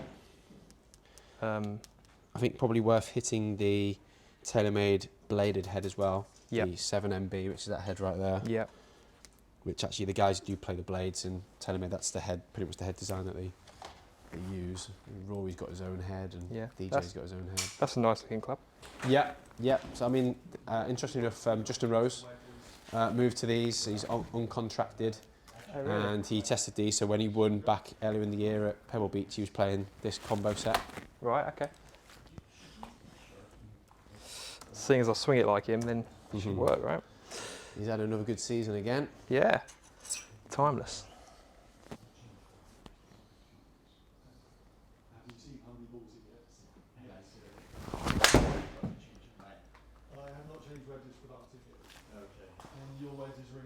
Nice shot. That felt nicer, just a bit livelier off the face, I think. sometimes that's just sound, right? I think sometimes the sound it's acoustics. Makes it, so it makes actually, it feel deader, but actually, yeah. From what I understand, is no one can feel anything because Correct. it goes off the face so quickly you can't feel it. Correct. It's acoustic. It's how we interpret acoustic, and that's actually what the manufacturers do a lot of work on now. They actually have teams of acoustic guys who are constantly trying to fine tune across the board, not just irons but drivers, etc., etc. You know, if you remember, we went back a period years and years ago where we had these really high-pitched drivers, and everybody thought they were going miles because it sounded like they were making this enormous crack. It wasn't actually great acoustically. It didn't sound great. And then once we realised that actually the sound wasn't making it go any further. It just sounded like it was making a huge crack. We've actually moved back more to the pleasing sound of carbon fibre now. So you know, you're looking at your Callaways, your TaylorMades. So many of the different companies now use carbon fibre because it controls that acoustic a little bit more. It's a bit lighter, obviously, as well, so they can control the weight and distribution of weight. But also, it's a bit more pleasing acoustically. My dad had a HYROX driver years and years ago. So, you know, like the classic like cartoon, you hit a frying pan. It was horrendous. That's it. Yeah. Absolutely so the Cobras had a bit of that. Cleveland's had a bit of that, and the HYROX had a bit of that. Yeah.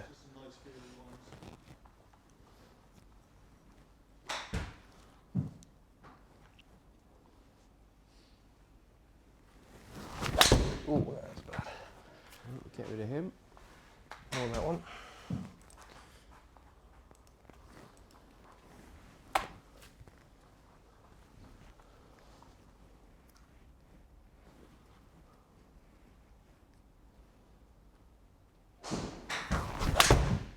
In terms of the way that one looks, Alex, that really nice actually. Yeah. I think out of all of them, I actually think this looks the nicest. Yeah. Nice compact head, nice top line. Yeah. Nice, I think, curve on the toe. Yeah, it looks really nice. I enjoyed this one myself when I hit it. Yeah. I thought it was quality.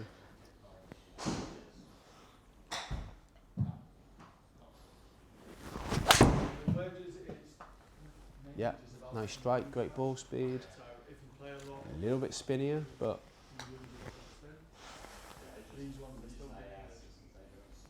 this is definitely a maybe.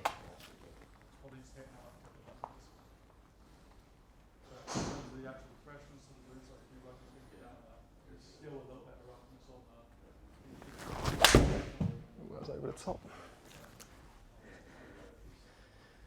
It's a good shot. Again, you know, there's a couple there maybe that they've been less than perfect strikes, but actually the dispersion and the drop off there is really good. You know, so again, that's the beauty of going into that CB head for you. It's just that not less than perfect strike that, you know, maybe in the blade you'd be, you know, if you hit that, you might see that drop off. So I'd be interested to throw the blade on there just so you can see the blade, the MB head in that. And then it might almost be interesting for you to hit the King Tour as well, which you might potentially go into in a 4-iron or a long iron. I say they do a combo set ready built that they spec already, King Cobra, so we wouldn't have to necessarily order in 2 separate heads here. They just order in the one combo set of heads, which is quite nice. And they've taken care of all the gapping, etc. on that as well. Okay, yeah.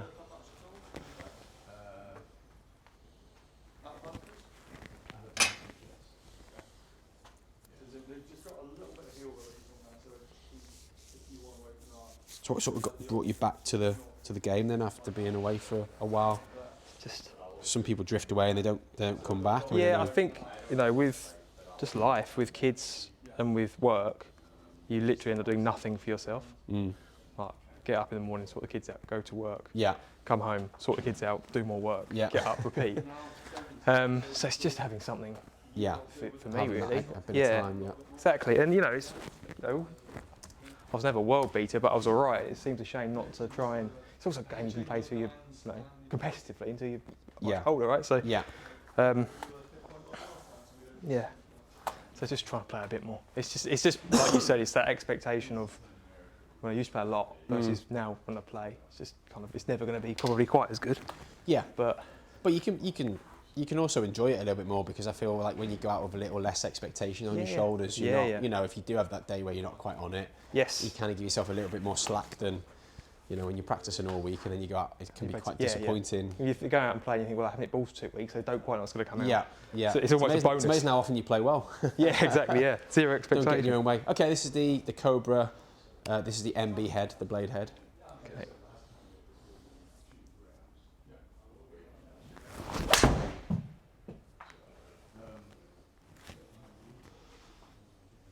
Very nice. So what are you saying? Great set of numbers there. So are you playing much?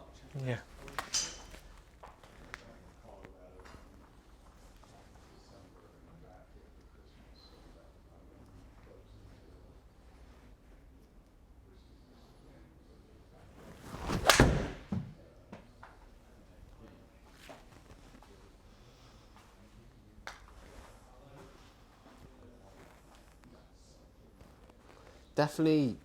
Definitely still good enough as a ball striker where if you decided you did want to play a bladed 6-iron, I think you still could. Yeah. I do think the slight reduction in weight of the shaft and the balance would give you that little bit of extra forgiveness that maybe you're after as well. Yeah. So. Okay.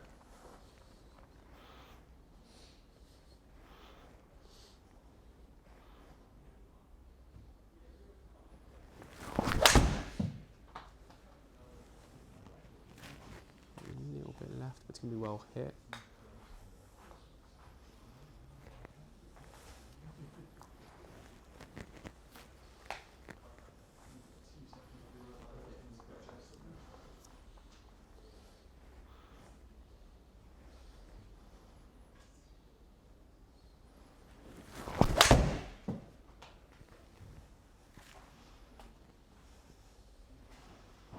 Nice again. So yeah, I mean, no real drop-off performance there. I think what's nice now is because the shaft's moving really nicely for you, we're not getting the slight miss strikes that maybe we would have done out of the S300. Yeah, yeah. The drop-offs. I mean, you just look really comfortable with it now. Well, those numbers, the yardages seem higher than with the... Yeah, I mean, you've picked up a little bit of speed, which is quite interesting.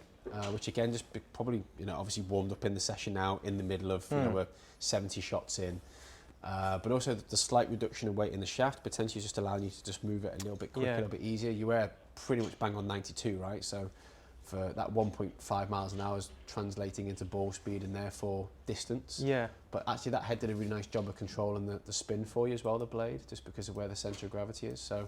But when you look through the ones that I liked then, was there a disparity in the number, in terms of distance? Yeah, some of the spins are a little bit higher with some of the other models. So if I take out him, MC, so if we go from the different heads that you've hit, so that was the 223 there that we hit, which is the Mizuno head. You have a Mizuno head. Yeah. So this is the bladed head, the 221. Yeah. You see here the numbers are very, very similar. You were moving it slightly slower through this midsection. I think, again, can't really put a reason on why. Alex just might have just been, weren't quite going after it quite so much for whatever reason, but 187, 187, so no real drop off there in terms of distance. Really nice, efficient, good smash on both of those. And then you started picking the speed up a little bit again through the Callaways that we hit. That head definitely has a little bit more spin on it, as you can see there. So we're at 577. But that yardage is down by 5. Yeah, just because of that spin number. Yeah, and it was a couple miles an hour down on the ball speed as well. The apex. Yeah. I think you said that ultimately you probably weren't as keen on the feel of that. So let me take him out. Then we hit the TaylorMade, which is that head there, which again, it does tend to produce a little bit more spin traditionally.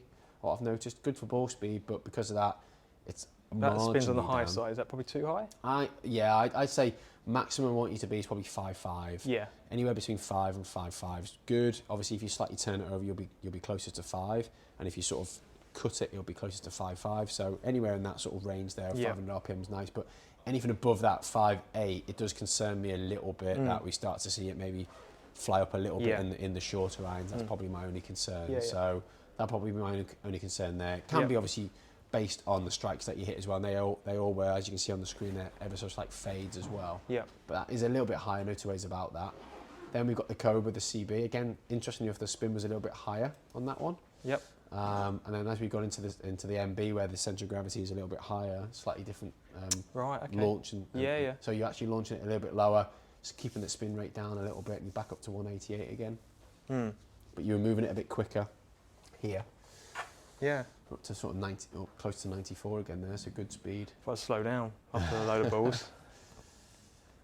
But again, that's where a shaft can really help. So as you get to the back end of a round, dropping that 8 grams off the shaft can make a big difference in terms of, if you do have to hit 4-iron into the 18th, or if you're playing 36 holes, right, and you're 36 and you've got to hit 4-iron in, it's amazing what a difference that weight and that balance can make to being able to actually just feel like you can do that. When you're playing a lot of golf, it's not a problem. Like I say, when you're a young guy, not so much of a problem. But when you're not playing a lot of golf, or you're playing every couple of weeks, it's nice to just have that that slight sort of ease of use in the set and in the shaft, if that makes sense as well. So I mean, I do think as like, I guess when we come down to making a decision is, I'm sure I could play any of these clubs. Yeah, not absolutely. any of them, but like in terms of preference, like so to a point, I think we have to be dictated by which number looks best, right? Yeah, to a certain extent. If I like the Mizuno, I like the TaylorMade, and I like these or whatever. Yeah, I think it comes down to the smaller details there as well, like what, you know, literally what you really feel like you find easiest to line up in terms of, you know, the straight lines at the bottom, the top lines, what you prefer really looking down on. Yeah. I think feel-wise, you've probably said the Mizuno. They do tend to have the softest acoustic out of the bunch. They do sound, you know, they say nothing sounds and feels like a Mizuno, right? So that is true. They do a lot of work on the acoustics of the Mizuno, so they sound slightly different. I'd probably say the next best for me has probably been the Cobra. Yeah. And then probably my only concern with the TaylorMade, probably the spin number that you were getting with the MC was a little bit higher, and probably maybe a little bit higher than where I would want it to be. And the MC was not the blade, it was this one. Right? This one here, yeah. All right, okay. Titleist were a no-go, and the Srixon, not quite. You know, I thought I'd throw the Srixon in, but I wasn't sure if it was quite going to be to your taste, to be honest with you. Fair enough. No. So I think for me, it's probably between the Mizunos, which would be a logical sort of sideways step for you, but we're just working on a bit of shaft weight and balance, and getting it, you know, tuned in terms of bespoke, in terms of lie angle and length and or swing weight. Or it would be going to something new, which would be the Cobras, which are a slightly different price point as well, worth noting, because we can deal with them in a component format. Yep. And they do that combo set already, so you wouldn't necessarily play this in a bladed 6-iron, you'd be playing the CB. Right. And then we could get the MB 6-iron if you wanted to, but if you're going to just play the combo set the way they do it, then that's actually a 6-iron CB. This came off better than that one, didn't it? Yeah. Probably because of the geometry of that head. Actually, you hit the blade because your dynamics. You actually hit the blade. You get better. About the blade. Yeah. So it's that balance between kind of not losing too much performance and like dropping 5 yards, but also the off-center ones being exactly. Yeah. Okay.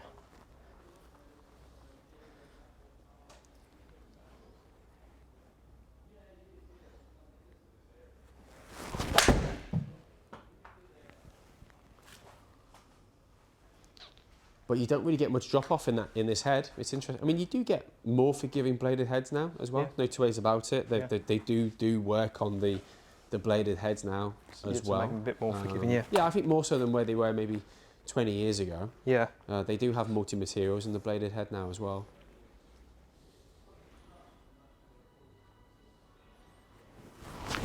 Oh. Do they work on the hosel? So what I'll do is I'll let you hit one more with that, and then I'm actually going to throw back the Mizuno, throw the Mizuno back on again just so you can re-hit it. Okay.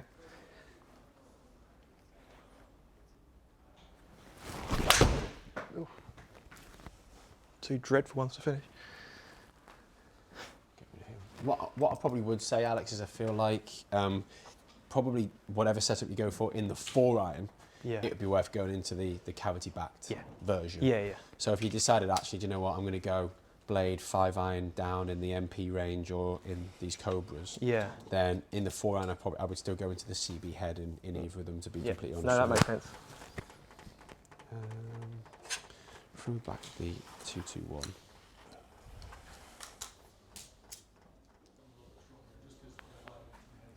So that's the head side by side there, just so you can have a little bit of a look at it. Yeah. So what are these? So that's the 221, the Mizuno, and then they've got the Cobra there as well. Yeah, so the Mizuno's a bit bigger, isn't it? Mm-hmm. A bit sharper in the corner, but. And then if let me do it very quickly on the.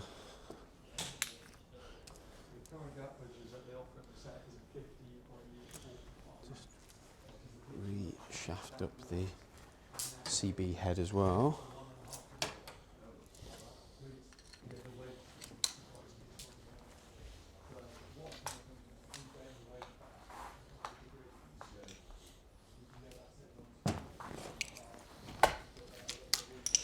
So then this is the Cobra CB head and the Mizuno 223 head as well. So the CB options. Any preference between those two? Cobra. Okay. So you would probably say at the moment the slightly more compact look of the Cobras seems to be taking the preference in terms of visually. Yeah, but only because maybe that's what I'm used to. It might not necessarily be the right thing.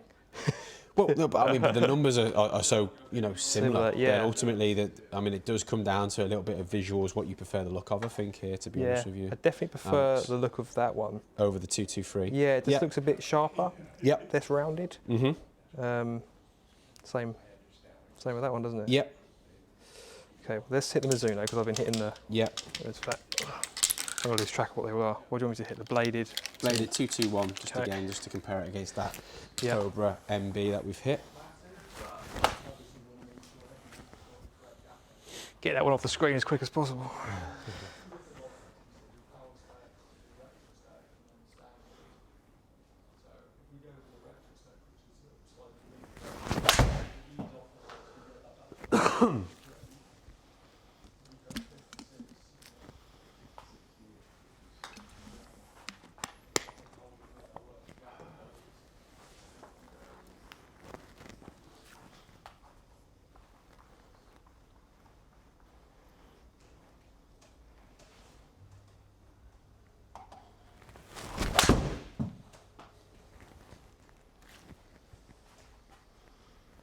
Couple of pushes in there. Yeah. Just face the path, just getting a little bit open, that's all.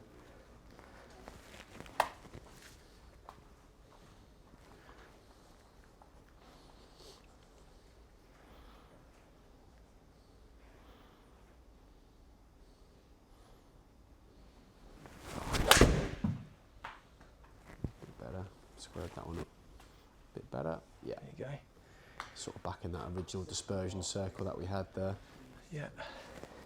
Nice. No, couple of zeros there on your path and your face to path. Very nice.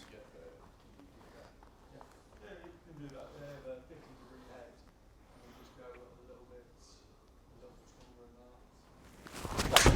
Any problem with that? You got. So that'd be interesting, because that was a bit bottomy. Still went. Is that the yardage on that one? Yeah, so it's obviously because you've squared it up there, it's gone a little bit longer. But I mean, again, just with these modern heads, no real drop off in ball speed there. It's 129 ball speed, so super efficient, even low on the face.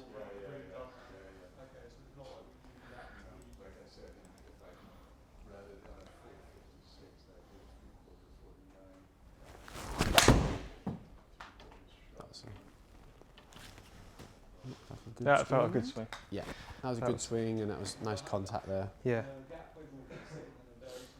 Again, going back into the Mizuno. It feels nice. It feels really good. Any preference in there again? It does feel nice, I think. Yeah.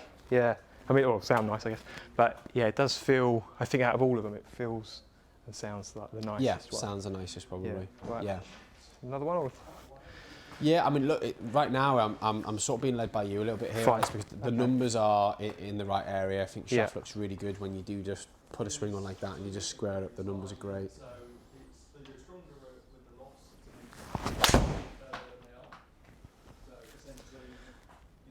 So that felt. I know it's gone a bit right, but that felt as good as like a striker ball. Yeah. Just drifted slightly into the heel there, so it's kicked up a little bit more spin. Okay. Yeah. Do you want me to throw that 223 head back on again? Because that seems to be Yeah. Maybe the only thing in there, right, where you almost seem to prefer maybe the look of some of the other heads. So it's just, if you were going to go with the Mizuno, where would you effectively, where would you make the break in the set now? Yes, yeah. There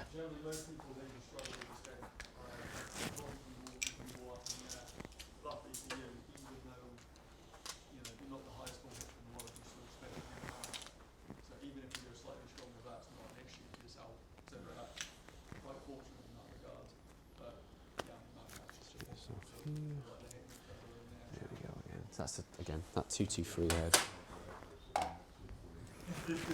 Again, I think what we found first time around when we hit this was just, you know, a couple of strikes, maybe less than perfect strikes, just carried that a little bit longer and just retained a bit of ball speed and a bit of forgiveness.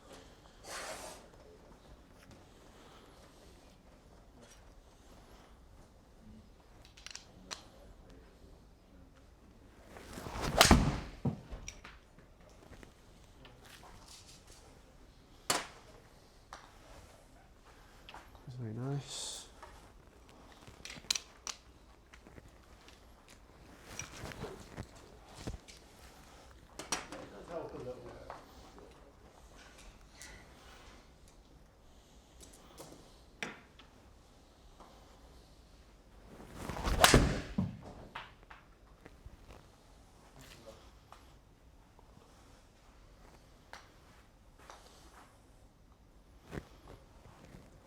just has that little bit more ball speed to it, so it carries just up a fraction over the bladed head. You know?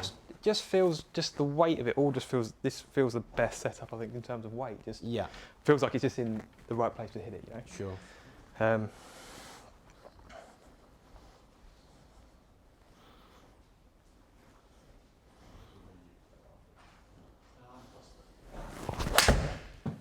I mean, it comes down to comfort as well, I guess, you know, and ultimately you're used to sort of looking down on that Mizuno style of head in terms of it is a little bit rounder. It's not as sharper lines as what you were mentioning with the Cobra. Yeah.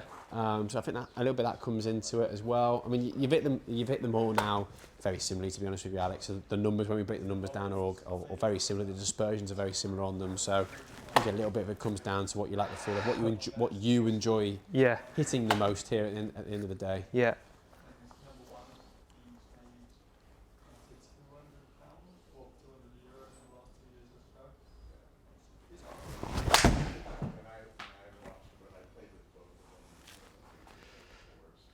I actually feel like this one, it's easier to make a good swing and the bad swings aren't as bad. That didn't feel great. Yeah. And like you said, that's what, like 10 yards right. Maybe. It's got 180, it's got 184 as well. There's not anywhere near as much drop off there. It's slightly heel side on the strike, but there's no real drop off in the ball speed there. It stayed up at 128. Yeah. Just the weight of this just feels like I can just swing it. Uh-huh.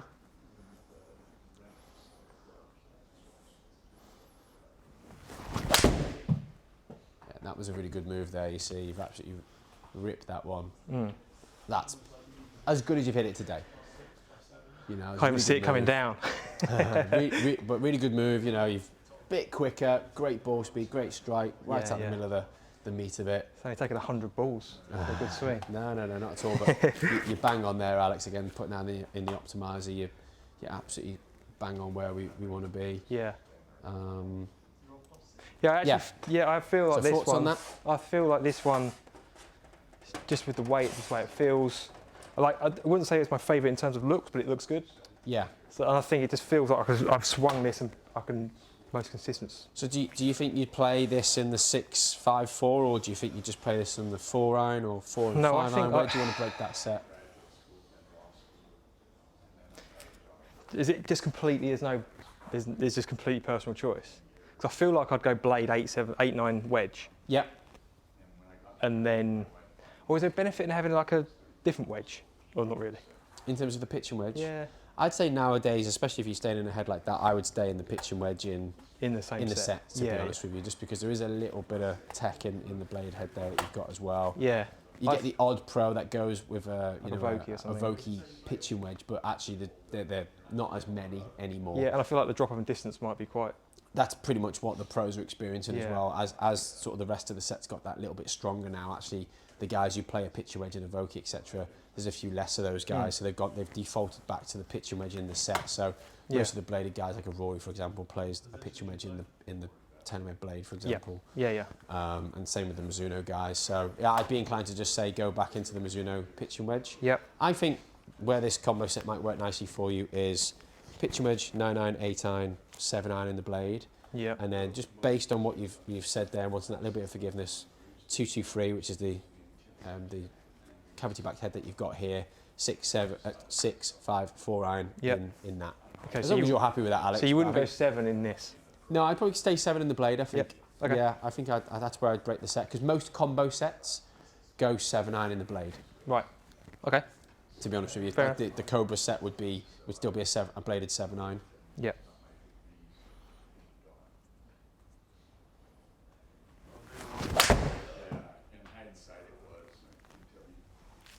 I think it's just going to be that. You're not going to lose any feel, but you're just going to get that fraction more forgiveness out of that 2C3 head. You know, just again, they're just slightly heel side on the strike, but it's just controlled ball speed and spin, and it just keeps everything a bit more in check. You know, and then what I'd probably do is keep the slightly stronger loft in the 2C3 and the 4-iron. So I would bridge the rest of the lofts. So I would have the same loft in the 223 is what you would get in the blade. Yep. So you'd be working off a 30-degree 6-iron. Fine. But then actually I'd go 1 degree stronger in the 4-iron, just because that might be a club that you want to hit off the tee or just bridge your gap into. What do you go into? I've got a 3-iron somewhere. Yeah. I think you might even have it out, actually. Yeah. But then you go straight into the Well, yeah, but I've only carried 13 clubs at the moment, and I have been thinking of going to something. I hate utility clubs. Yeah. Never got on with them.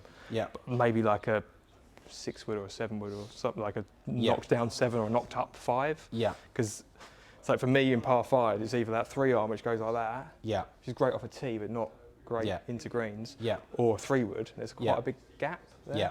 And I never need 4 wedges. Everything I chip is sand iron. Yeah. Just make it work. I just use the same club every time. So Yeah. I don't need 4 wedges. So I think I might end up with something like a lofted wood. I think I'd probably, you know, so based on today, go with the 4-iron. I think the loft being a bit stronger, a bit more speed off the face, you might find that bridges the gap a little bit more that you're talking about there. I think you might get a bit more flight out of the 4-iron as well. Yeah. So it might be a bit more useful for you in that distances into the par 5s, etc. Yeah, yeah. And then ultimately, once you get into the set, then you can decide, okay, this is where the gap is between my 3-wood and the new 4-iron. And then that will allow us to fit that other club in there for you a little bit better, whether it's going to be a driving iron, like a 2-iron, or whether it's another fairway wood, like you say, like a 7-wood. Yeah, I feel like I want something that just like pops it up nice and easy, carries it to 25, 230, which is kind of what you always have into part 5. Yeah, which you probably are looking at a high lofted fairway wood. Then 7-irons made a bit of a comeback on tour. 7 and 9 wood. You know, you got people like Tyrrell playing 9 woods now, and DJ playing, because obviously they play most of their golf, you know, on greens that are that firm. They height and just, you know, that sort of descent angle is key for those guys. Yeah, definitely. But okay, so yeah, I feel like we're sort of moving towards that. Yeah, I'm happy. Mizuno set to a certain extent. Yeah. I know the Cobras gave it a bit of a run for its money. I just felt like the TaylorMade, the spin on the TaylorMade was just a fraction high, just based on that particular head for you. Same with the Apexes, and I think you preferred the feel of the Mizuno, so I'd probably be, you know, I think that'd be a nice move for you, basically. Yeah, I mean, just based on that, I mean, just everyone I've hit has just been so consistent. So, and it feels like it's because I can swing it. Yeah, I think a bit that comes down to shaft, the weight, and a bit of it comes down to just going into that slight cavity back head there as well. So I'd break that, so I'd go 4-iron, 5-iron, 6-iron. Yep. In the 223 head, which is the cavity backed head, and then I'd go for the blade, which is the 221, 7-iron down to pitch image, basically, which will look familiar. But I just think from the MP18s into that 221, there's a little bit of more forgiveness been built into that head as well. Obviously, they're, even though it's a blade, they're constantly looking to try and improve the bladed head as well. And I think just today, when we were looking at the dispersion circles, even within the 221, I think they were just that little bit tighter, a little less drop off. Obviously, it's always swing dependent, but I think I'll show you what I mean here. So,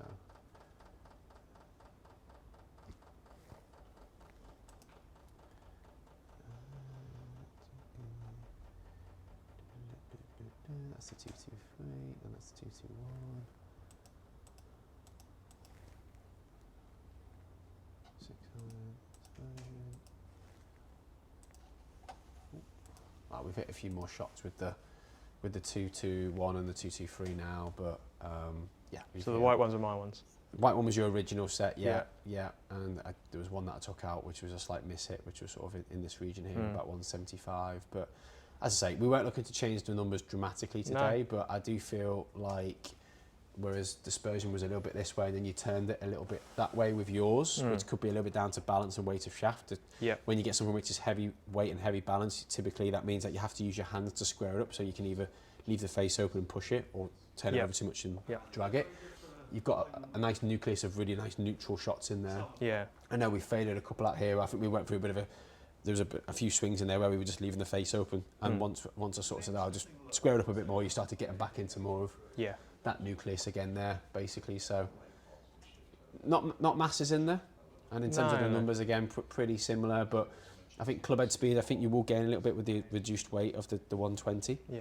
And I feel like the numbers are in a nice spot there as well. I like that nucleus of shots that you've got there. So so I mean, based on that, I mean, it looks like 61 as a line will be pretty good. But I just want to test one, just want you to hit one for me, and then we'll have a quick discussion on like the wedges, which I think is going to be quite interesting for you. So I noticed you play 2 wedge heads there. You don't play like a traditional lob wedge. No. No. Don't like anything in sort of 58 to 60 degrees. Do you know, I just very, very rarely would I feel like I need to hit a 60 here. Yeah. And I'm probably smart enough to get around the golf course and not short myself too much. Yeah. Being brutally honest with you.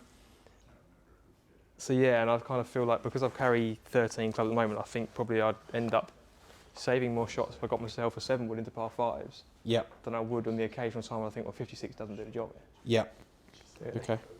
Yeah, so I'll just get you to hit just a couple. We'll just confirm lying up, but this should be at 61, so should be pretty good for you. It's what you've come from.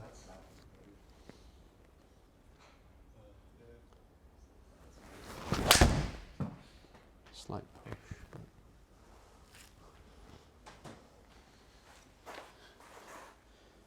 Okay.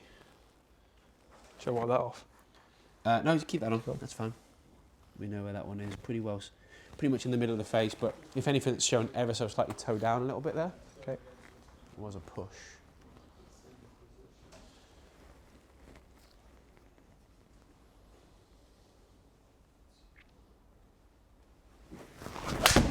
That was a push as well.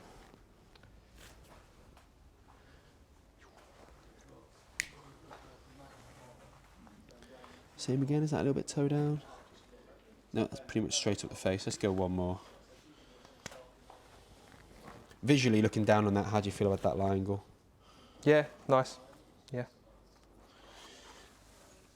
Feels like it sits nice and flush. Okay. I mean, you're used to looking down on 61, which is where that lie angle is. Your irons are at 61 as well.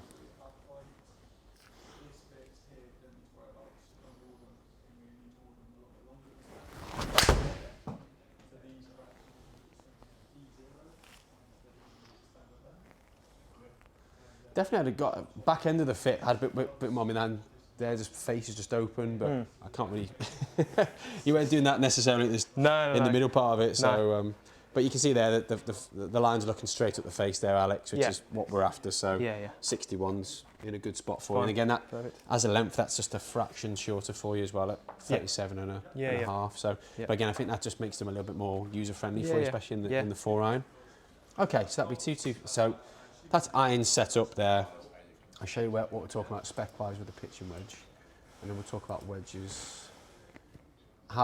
Generally, as a wedge player, how would you describe yourself? Horrendous. Okay. But it's technique. I basically play around a golf lead myself 100 yards plus. Yeah. Because at the moment, if I get within that, it's awful. But it's a technique thing rather than a wedge thing, I think. Okay. But that's just lack of golf. Yeah. Lack of practice. Yeah. Completely, really. So currently you've got a 50 and a 56 in here. Yeah.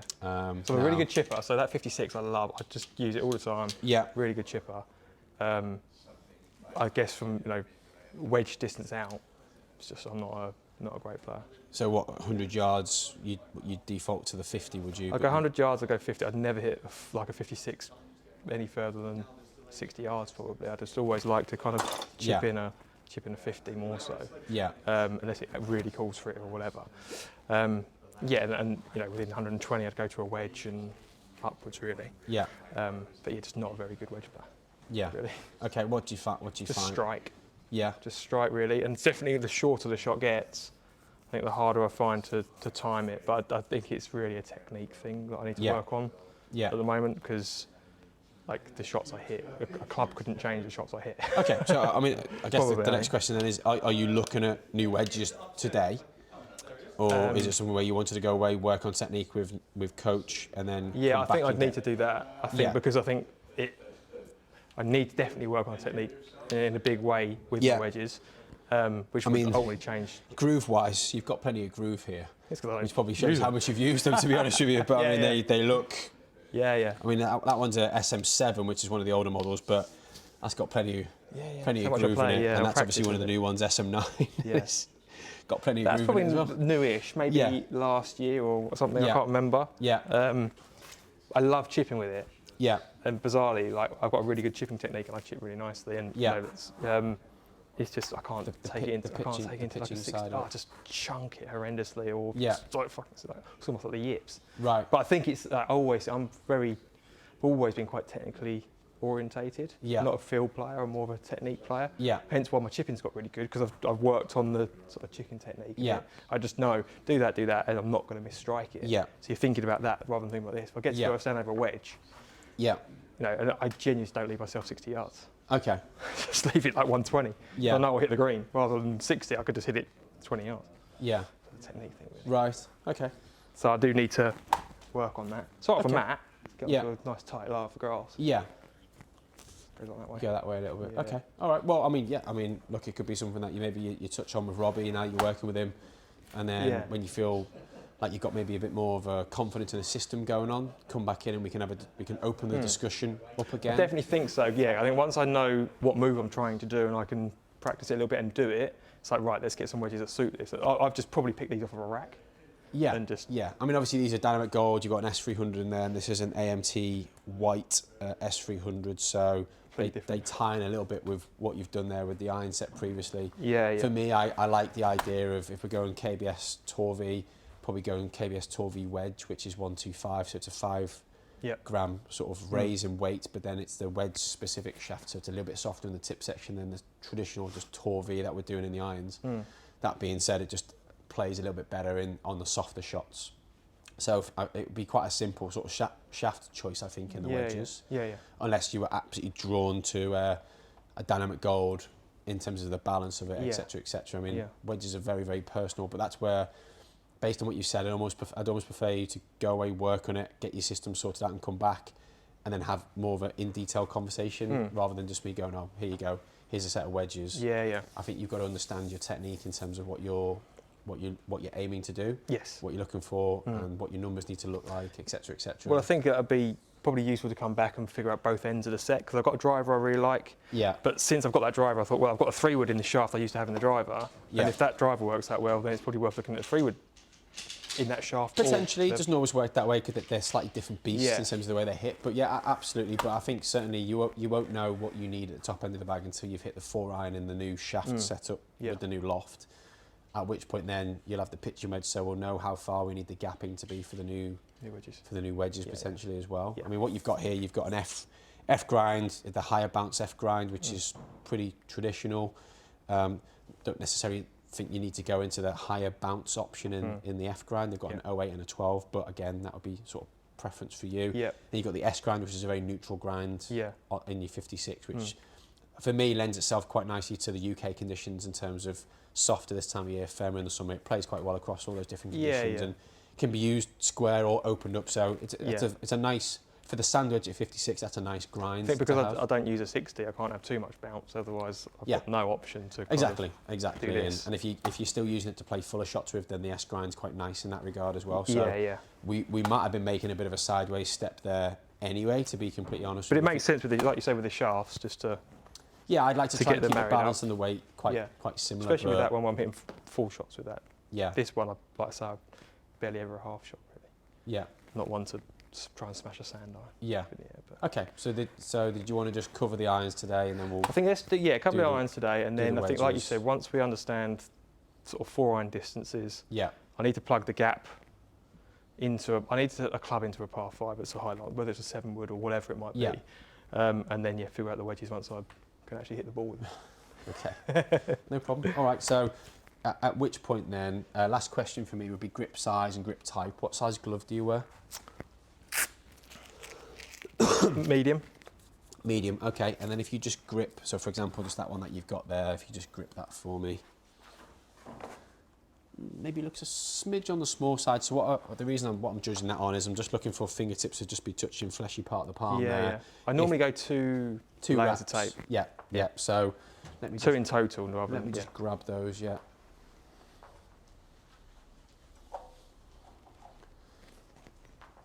So that's 2 layers, which I mean it is very subtle. Yeah. But it's just that little bit more. And if you always use a traditional sort of taper grip as well. I've never tried anything different, but I've always been relatively happy with it. Yeah, there's nothing I can see in your hand action that would lead me to believe that maybe you need something thick on the bottom hand. No. If you're not asking for it. Yeah. And then let me just bring over some options of what we've got. Fine. Different grips for you as well. Definitely don't like cord. Not a cord guy. Not a cord man at all. No. Okie dokie. Couple of different options you've got there. Basically, Alex. So, tall velvet, which is what you've used before, and you've got the 360 version in that. Then Lamp can do a very, very similar version, which is called the cross line, which is that. Slightly different tread on it. Very similar rubber grip from all accounts. I mean, it's grip to grip, right? Different brand. Then if you're moving into something slightly different, then they do that one, which is called the Sonar Plus. in an all black finish. No. Then you've got another lambkin option there, which is that one there. Slightly different tread on it. Any of these make a difference? And then that one there's a slightly different feel altogether. Yeah, no. I like these. I mean, I've always been pretty happy with these. 360s. Yeah. So 360, obviously no logo on there at all. Don't know if do you like them not having any logo on them? I prefer no logo, yeah. No logo. Yeah. And they do them in the black all black option like that one, or they do it in the black and white option like what you've got there. So that's the black option that you've got there. This one's just got the white infill. I think I actually did ask for the white version. It came with the black version. It makes absolutely no difference, does it? But I think I prefer, actually, let's go for that one. The white. Yeah. Yeah, with 2 layers of tape underneath there for you again. Yeah. All right. Perfect. That's everything. So I've got that covered. Let me put that all together for you as a spec and show what that comes out to basically. Fine. So perfect. great. Okay. Good stuff. Nice one. Brilliant. Pleasure. Cheers, Nick. Very good. Like that. Enjoyed that a lot.